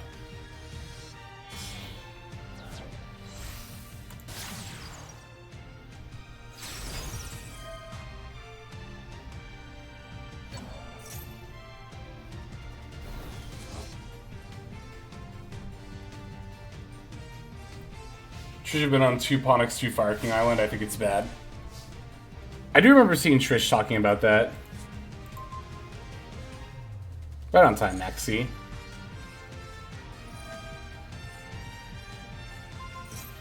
I think we'll still chain it. Actually, it's not a horrible time to get Maxi, all things considered. This Fire King Snake Eye is probably one of the decks where it's actually at its best drawn during your draw phase, the Maxi, that is. That Frost was actually not a bad draw either. Yeah, I'm gonna lead with Sunny Snitch for sure. I understand a second island more than a second Ponix, personally. I don't think either are horrible. I've had like not even a handful. I've probably had like 2 games where I'm like, oh, I could actually kind of use Second Island right now.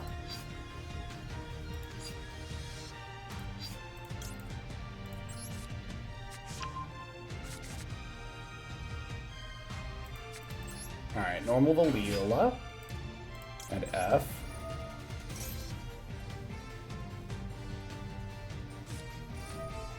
Valor, completely fine here. Yeah, I'm eager for them to announce this new pack.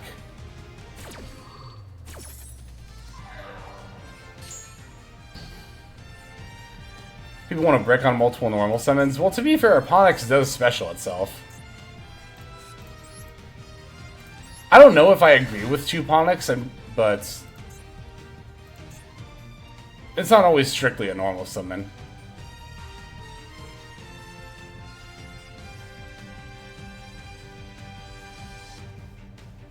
They're really thinking about whether to use IP. I actually kind of hope they do.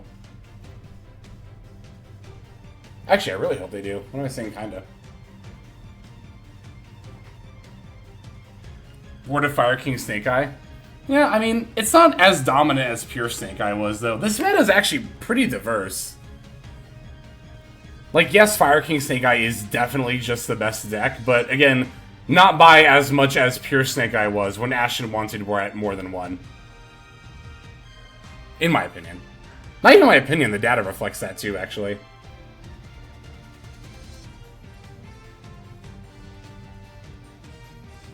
That diversity is why the meta feels bad. I understand people who don't like diverse metas. I do, because I like playing a ton of different decks. Because I just get bored playing one deck too easily, but I understand why people don't like it.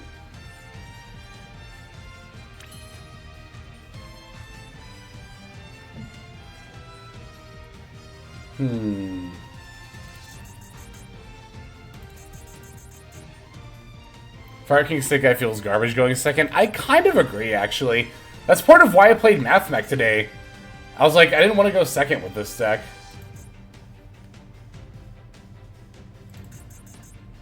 I'm actually trying to decide what order to do this in. Well, no, let's just throw a red on the board. That's pretty easy, I think.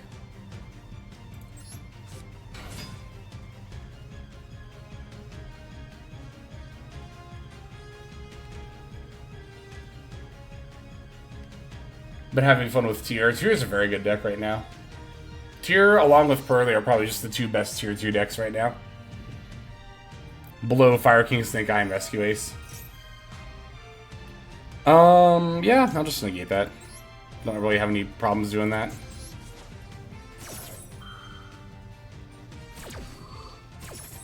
We just have to deal with Prom Princess. Can this bounce stuff in the graveyard or just on the field? 1 card your opponent controls, okay.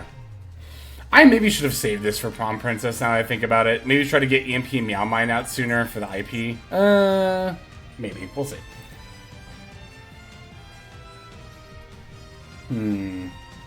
So here's the thing, actually.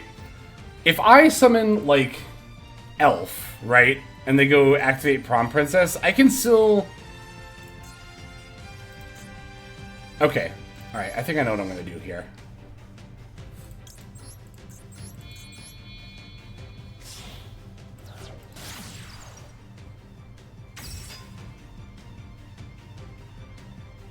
Maybe. I might know what I'm going to do here. Okay, good. Prom Princess is activating. That's what I wanted to happen. I still have Meow Mine and Carrot. I'm thinking about going into Zeus. But I want to get this Flambridge off the field, ideally. We can also revive with this. Is this once per turn? It is, damn it. Probably just revive that anyway. Or red. I'll just get red, fuck it.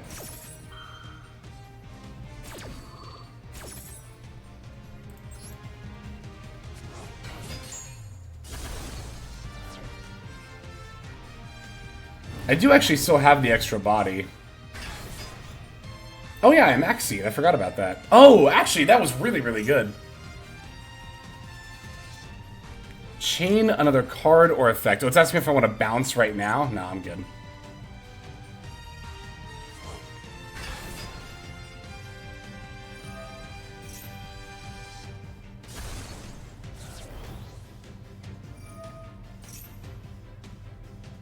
Yeah, this is why Meow Mine is so good in, that Arvada isn't really annoying. We can force that. Oh, yeah, oh, yeah. Okay. Alright, now we're talking. Alright, what am I taking? I can take Flamberge and not have to worry about it. I'm not too locked, right? I haven't activated Starter or Gigantic yet. That's good to know. So we can take their Flamberge, put back the Princess. Well, there's Arvada as well to think about. I kind of want to force Arvada first, and then triple attack. Gigantic negating Flamberge float. I was kind of thinking about that too. But then I can't go into Zeus, but I might not need to go into Zeus anymore. Is this an activated effect? No, it's not. That's pretty good. Alright, I'm going to start by specialing this. You can just take Arvada. We could just take Arvada. Oh yeah, and then yeah, and then they won't be able to summon the ones. Because we'll go into Gigantic. We don't have to Zeus. Yeah. We could actually even activate Arvada, because this pops any other fire to negate, right? That's funny. Could pop the carrot if we wanted to. Actually, I could just go for, like, lethal, probably.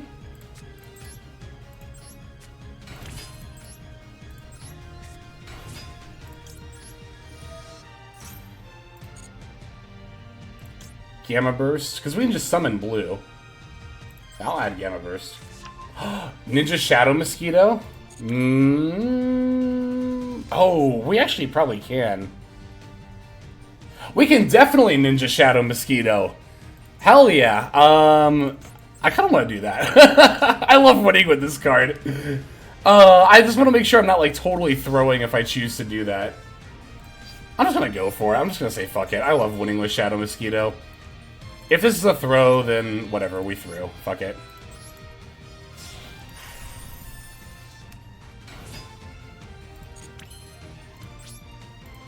This is... Yeah, okay.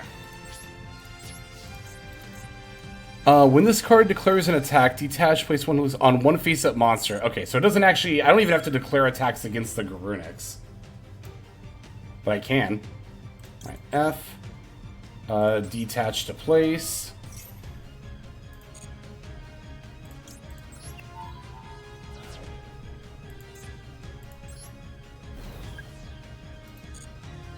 Oh, that negated the effect and reduced the stats, didn't it?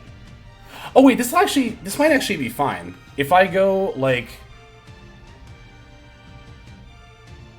battle here, activate, burn,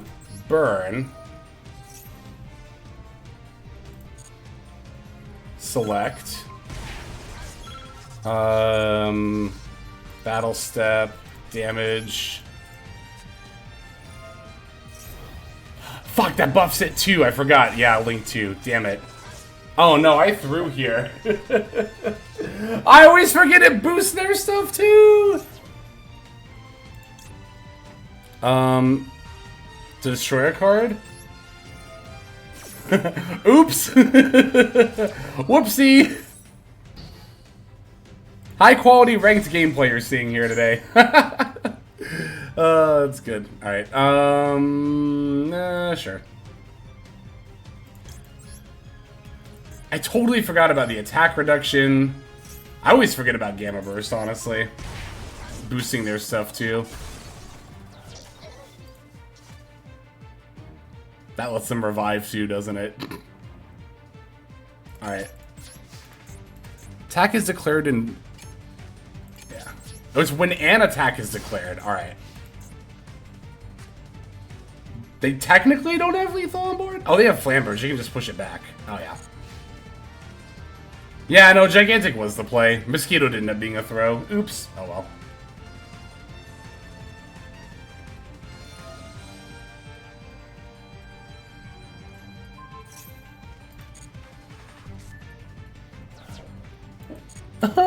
I wanted to win with Mosquito so badly. You know, the funny thing is, if it weren't for the stupid attack reduction, or the negation, the attack reduction via the negation, it would have actually been exactly lethal.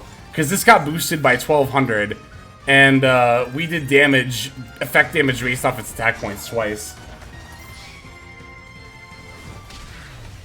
Ah, that moment when styling goes too far.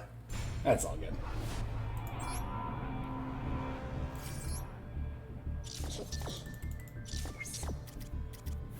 Alright, I just want to get like one more solid win with Twin Sprite.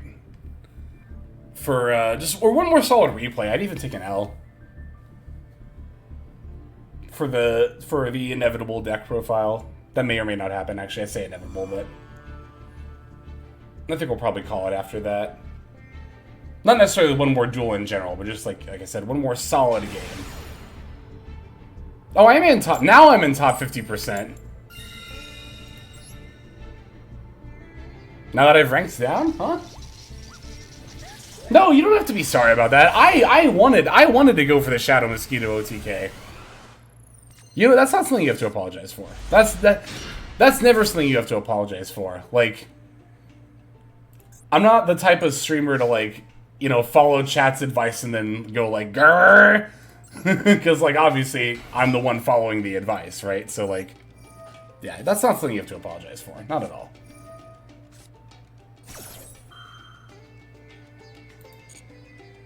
Plus, like, you know, maybe later in the season I'll care more about ELO, but I'm not, like, super duper caring about it. And even if I do, it's like, we lose one game, it's not that big of a deal. Alright, I am definitely chaining starter to this.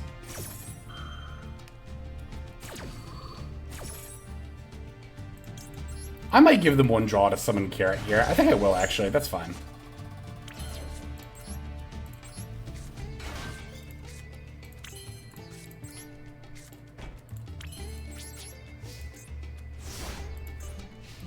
Alright. We have some disruption. We have a follow-up play.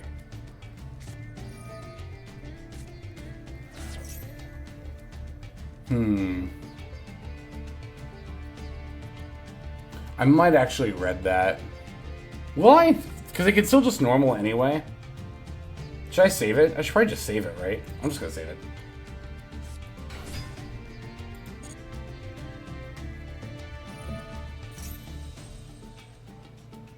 This is also fine. I don't care if they get Equation here. Or Super Fact either. Super Fact would be even better for me. Yeah, that's fine. I don't care about that.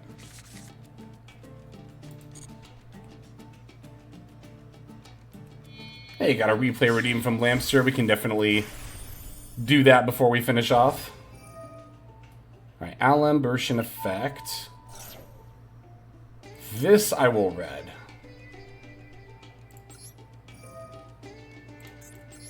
Best Sprite variant in your opinion? Probably just Twin. It's got the most one-card lines. Although, once Nightmare Throne comes out, Dark Beckoning Beast and Cap Shell, oh my god, they have Diameter too, are both searchable off of that. So, I don't know. Might have to get up to some Fiend Sprite shenanigans once the new pack comes out.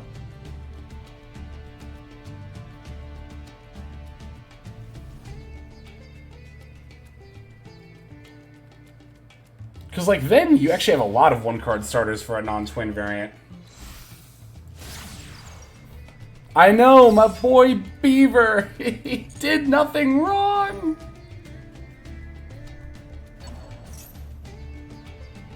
Oh, you can also splash in Phantom of Yubel, couldn't you?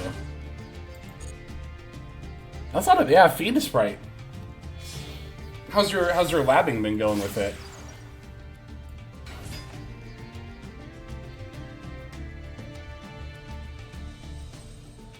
So if I droplet the terahertz,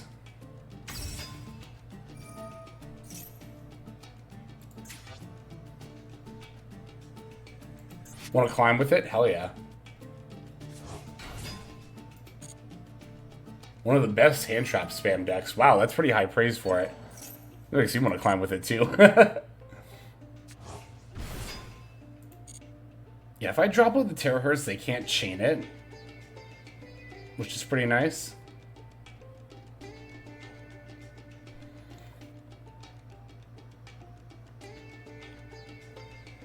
Sprite works with Yubel? Yeah, because there's a card called Nightmare Throne.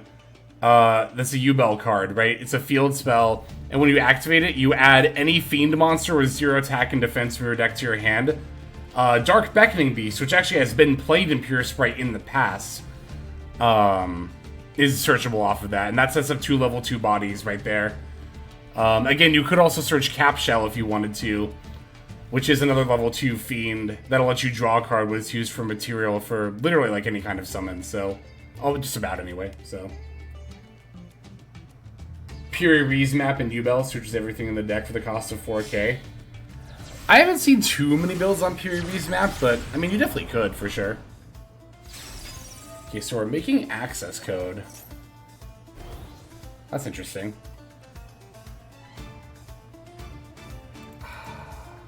They're probably gonna go for the back row first. Kind of makes me want to chain Droplet right now.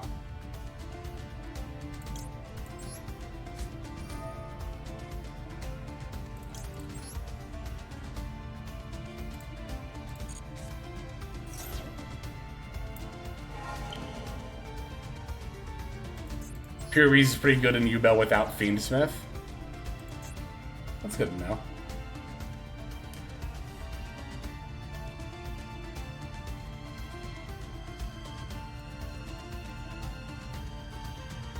That is the thing about Yubel, yeah, is they have a lot of 2-card combos. I mean, they do have plays with 1 card, but to get the most out of a Yubel board pre-Fiendsmith, there are, yeah, quite a few 2-card combos. I think that, and not having the Omni Negate rank 10, I think those 2 factors are going to keep Yubel from being tier 1 on release. I think it'll be good. I think it'll be very good. It'll probably be tier 2. For Singularity, huh? Okay. I thought they were going to go for Terahertz.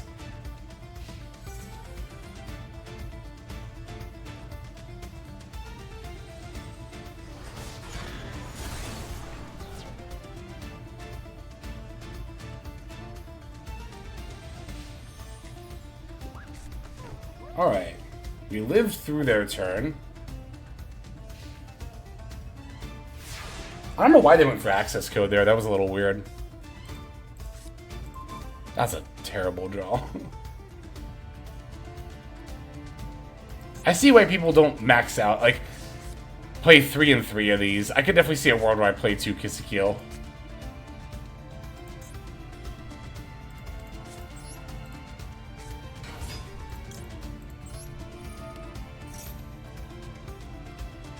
Imagine not giving us the Omni, like, why? It's a good question. Maybe they want players to experience Yubel without it being, like, super duper OP. Oh, they had super facts, we knew that. Because you're trying to stop their other line, yeah.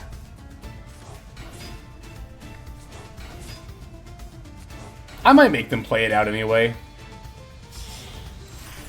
I think I will, actually. Might not surrender just right this second. I'll see what they do on their turn. I mean, if they play a second Splash Mage, they could just link straight into it. But again, they could just link straight into G-Golem. Alright, we'll drop a knowledge check on him.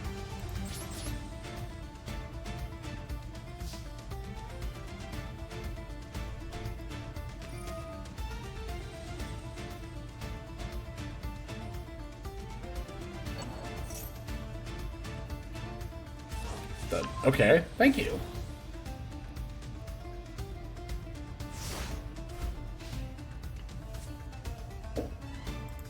Oh yeah, they had the bounces too. Well, no they didn't. Oh yeah, they had 1 bounce, yeah.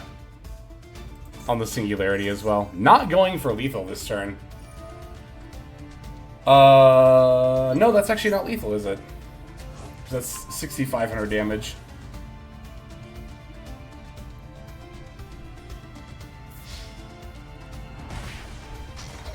The thing that sucks is I kind of don't... Well, actually, I don't know. There are draws we could have that would be really good. There's a few. Okay, I was about to say I don't know what we could draw that would help us, but there are a few things. It just kind of depends on what this and these are.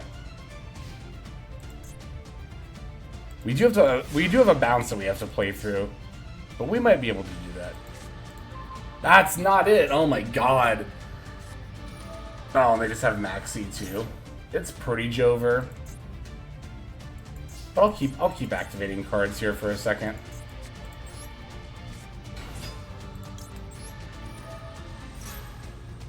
I'll save this duel though. This was a fine duel. Oh my god, and called by 2. Alright, you can have it.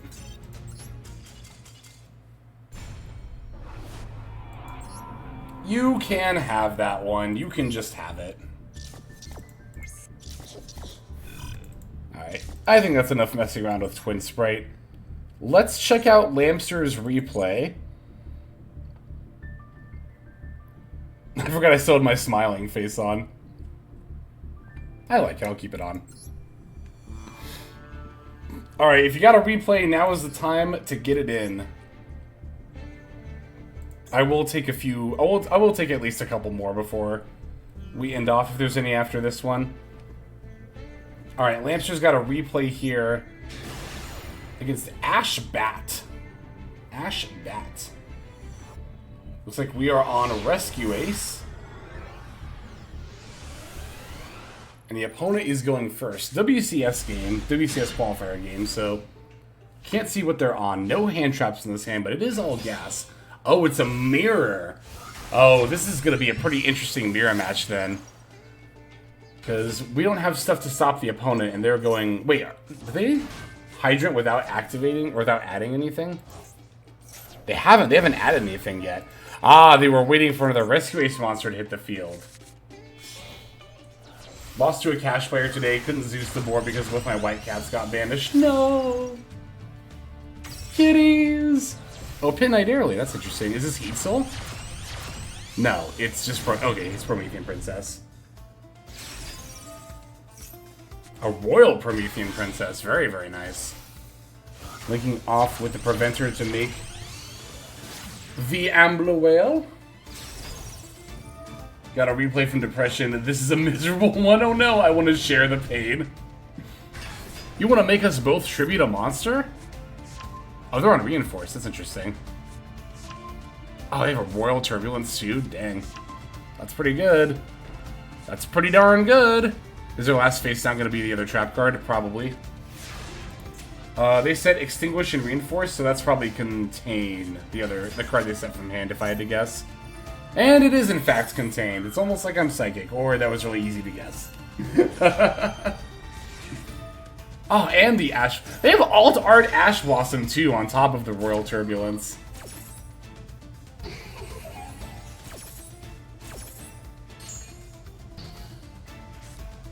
Airlifter getting negated. We're going to use the triple tag here. Opponent's going to Chain Emergency. Probably to make sure we can't take Turbulence and then just set for ourselves.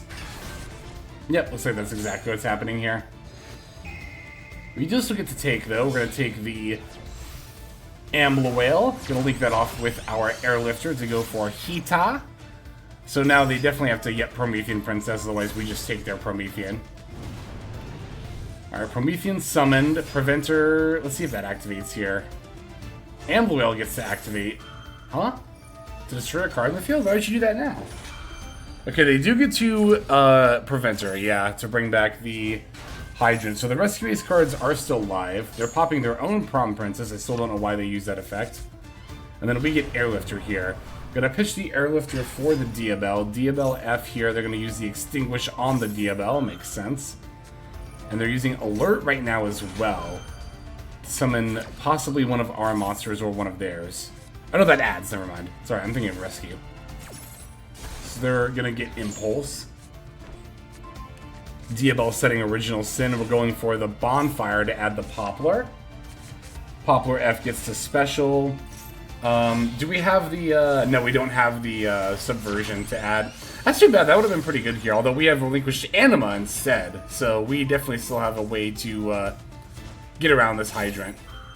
Impulse being activated here, as well as Reinforce to protect against the Anima.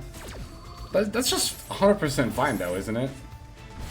Okay, they're going for Fire Attacker. I'm not a big fan of this card. Like, why would you play this before Fire Engine? I mean, they probably play both, but I don't understand why you would summon this and not Fire Engine here.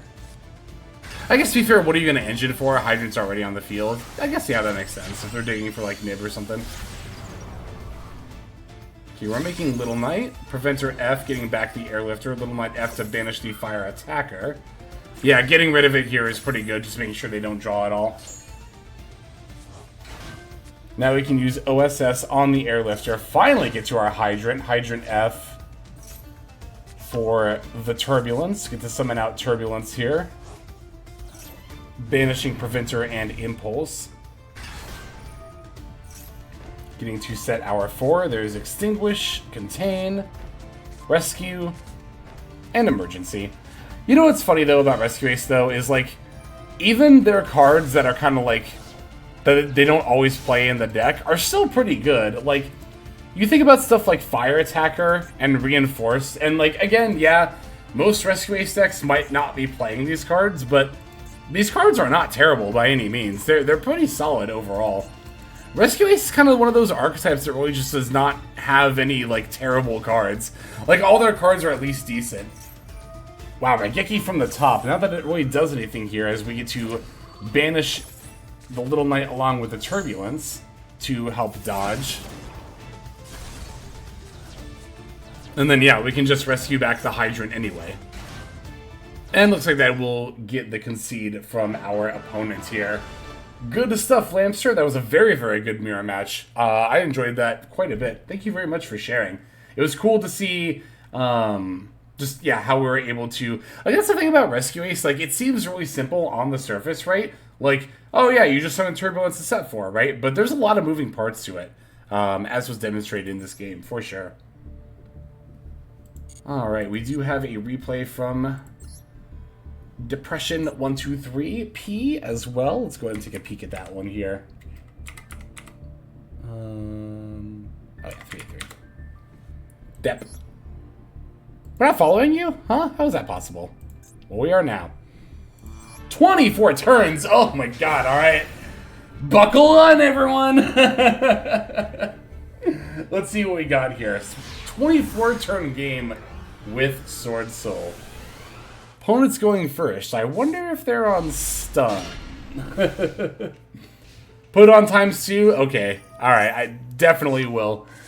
I don't usually do that, like, even if it's a long game, but if I have your permission, then I definitely will. Okay, so the opponent led Diabel, setting the Silvera. Oh, it's Dark Magician. Oh, it's Dark Magician. I don't even think it's Snake Eyes. I think it's Dark Magician with a Diabel package. Alright, so we get to thrust for the Imperm here. I'm just going to pass right over to them, not even playing into the Silvera or the back rows here. Because, like, yeah, I mean, if we know our stuff's going to get negated... Although, to be fair, you do also kind of have to proc it at, like, some point, so... Alright, they have the Maxi. We're going to Ash Blossom.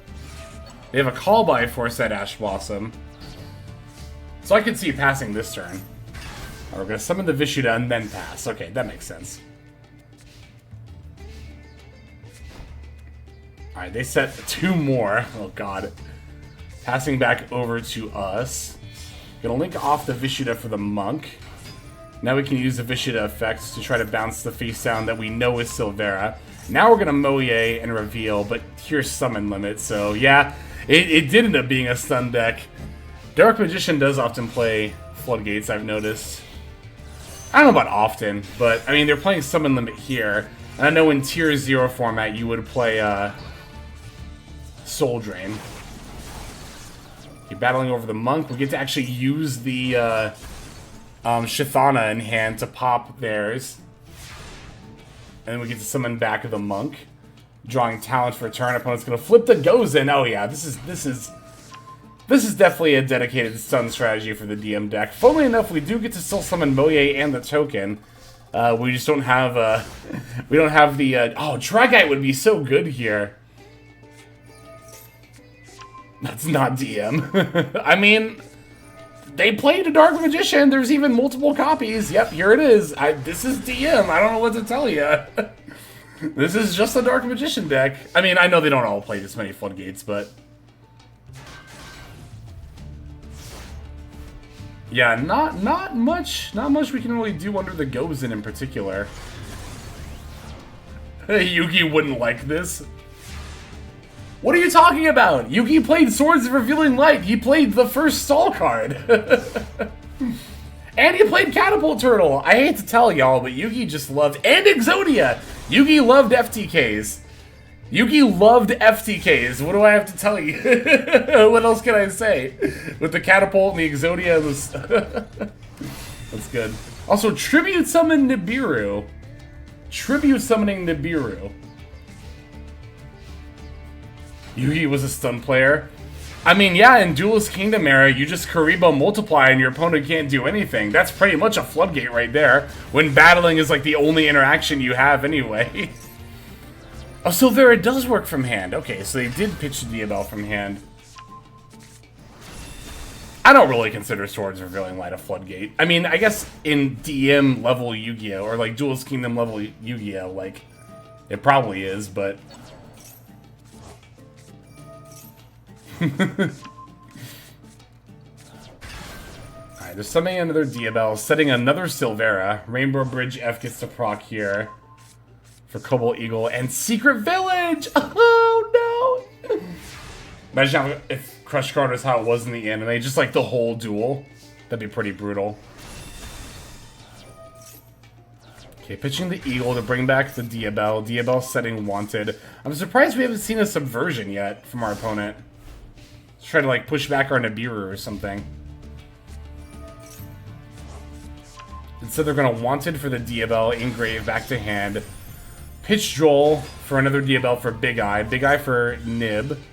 Which they then have to get rid of because of the Gozen, yeah.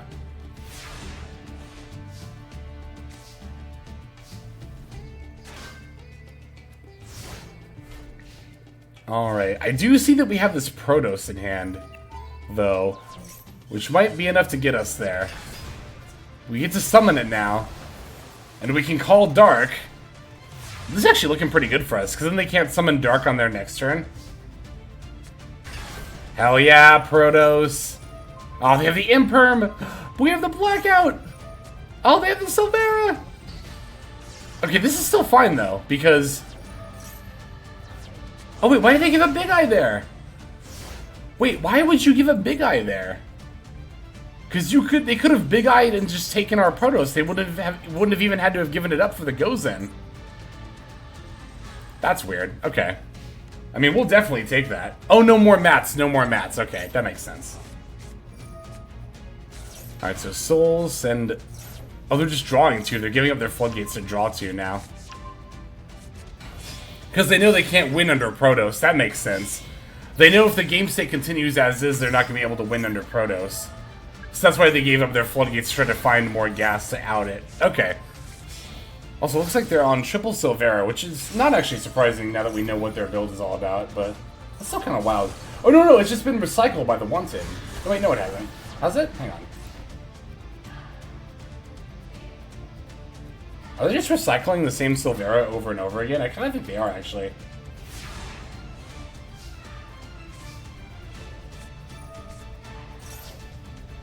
Maxi. We get to thrust, though, for the emergence, too. they were like, oh, 1,000 life points, easy, I don't need these floodgates. No, I think it was because of the Protos. Because of, like, they just sit on those floodgates while we sit on Protos, so we can just keep calling Dark. They can't summon anything ever, and then we're just going to win over time. And there it is, finishing them off with the Baron de Fleur. Now that they've gotten rid of those floodgates, we can summon it out pretty easy with the long gun there. This was like an hour and a half. God, I can imagine.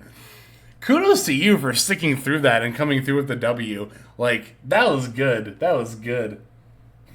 See ya, Dark Magician's son. Oh, yeah. Alright. I think that is going to just about wrap things up here.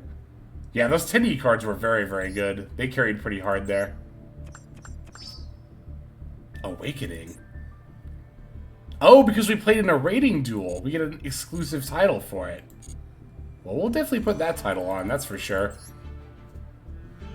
I don't really care about titles, but this one actually, like, kinda means something. What do I have right now? True Duelist, Follow Me, Show Off, and Explore. We can take off Explore. Oh, I see how we do it. So, what was it? Awakening? Yeah, here we go. Hell yeah. All right. All right, y'all. Thanks for dropping by. I genuinely did not expect to get up to Master 1 in this stream, but we did. You have the Forbidden One title? Hell yeah. That's awesome. I've thought about going achievement hunting at some point, but we might do that still at some point in the future. Okay.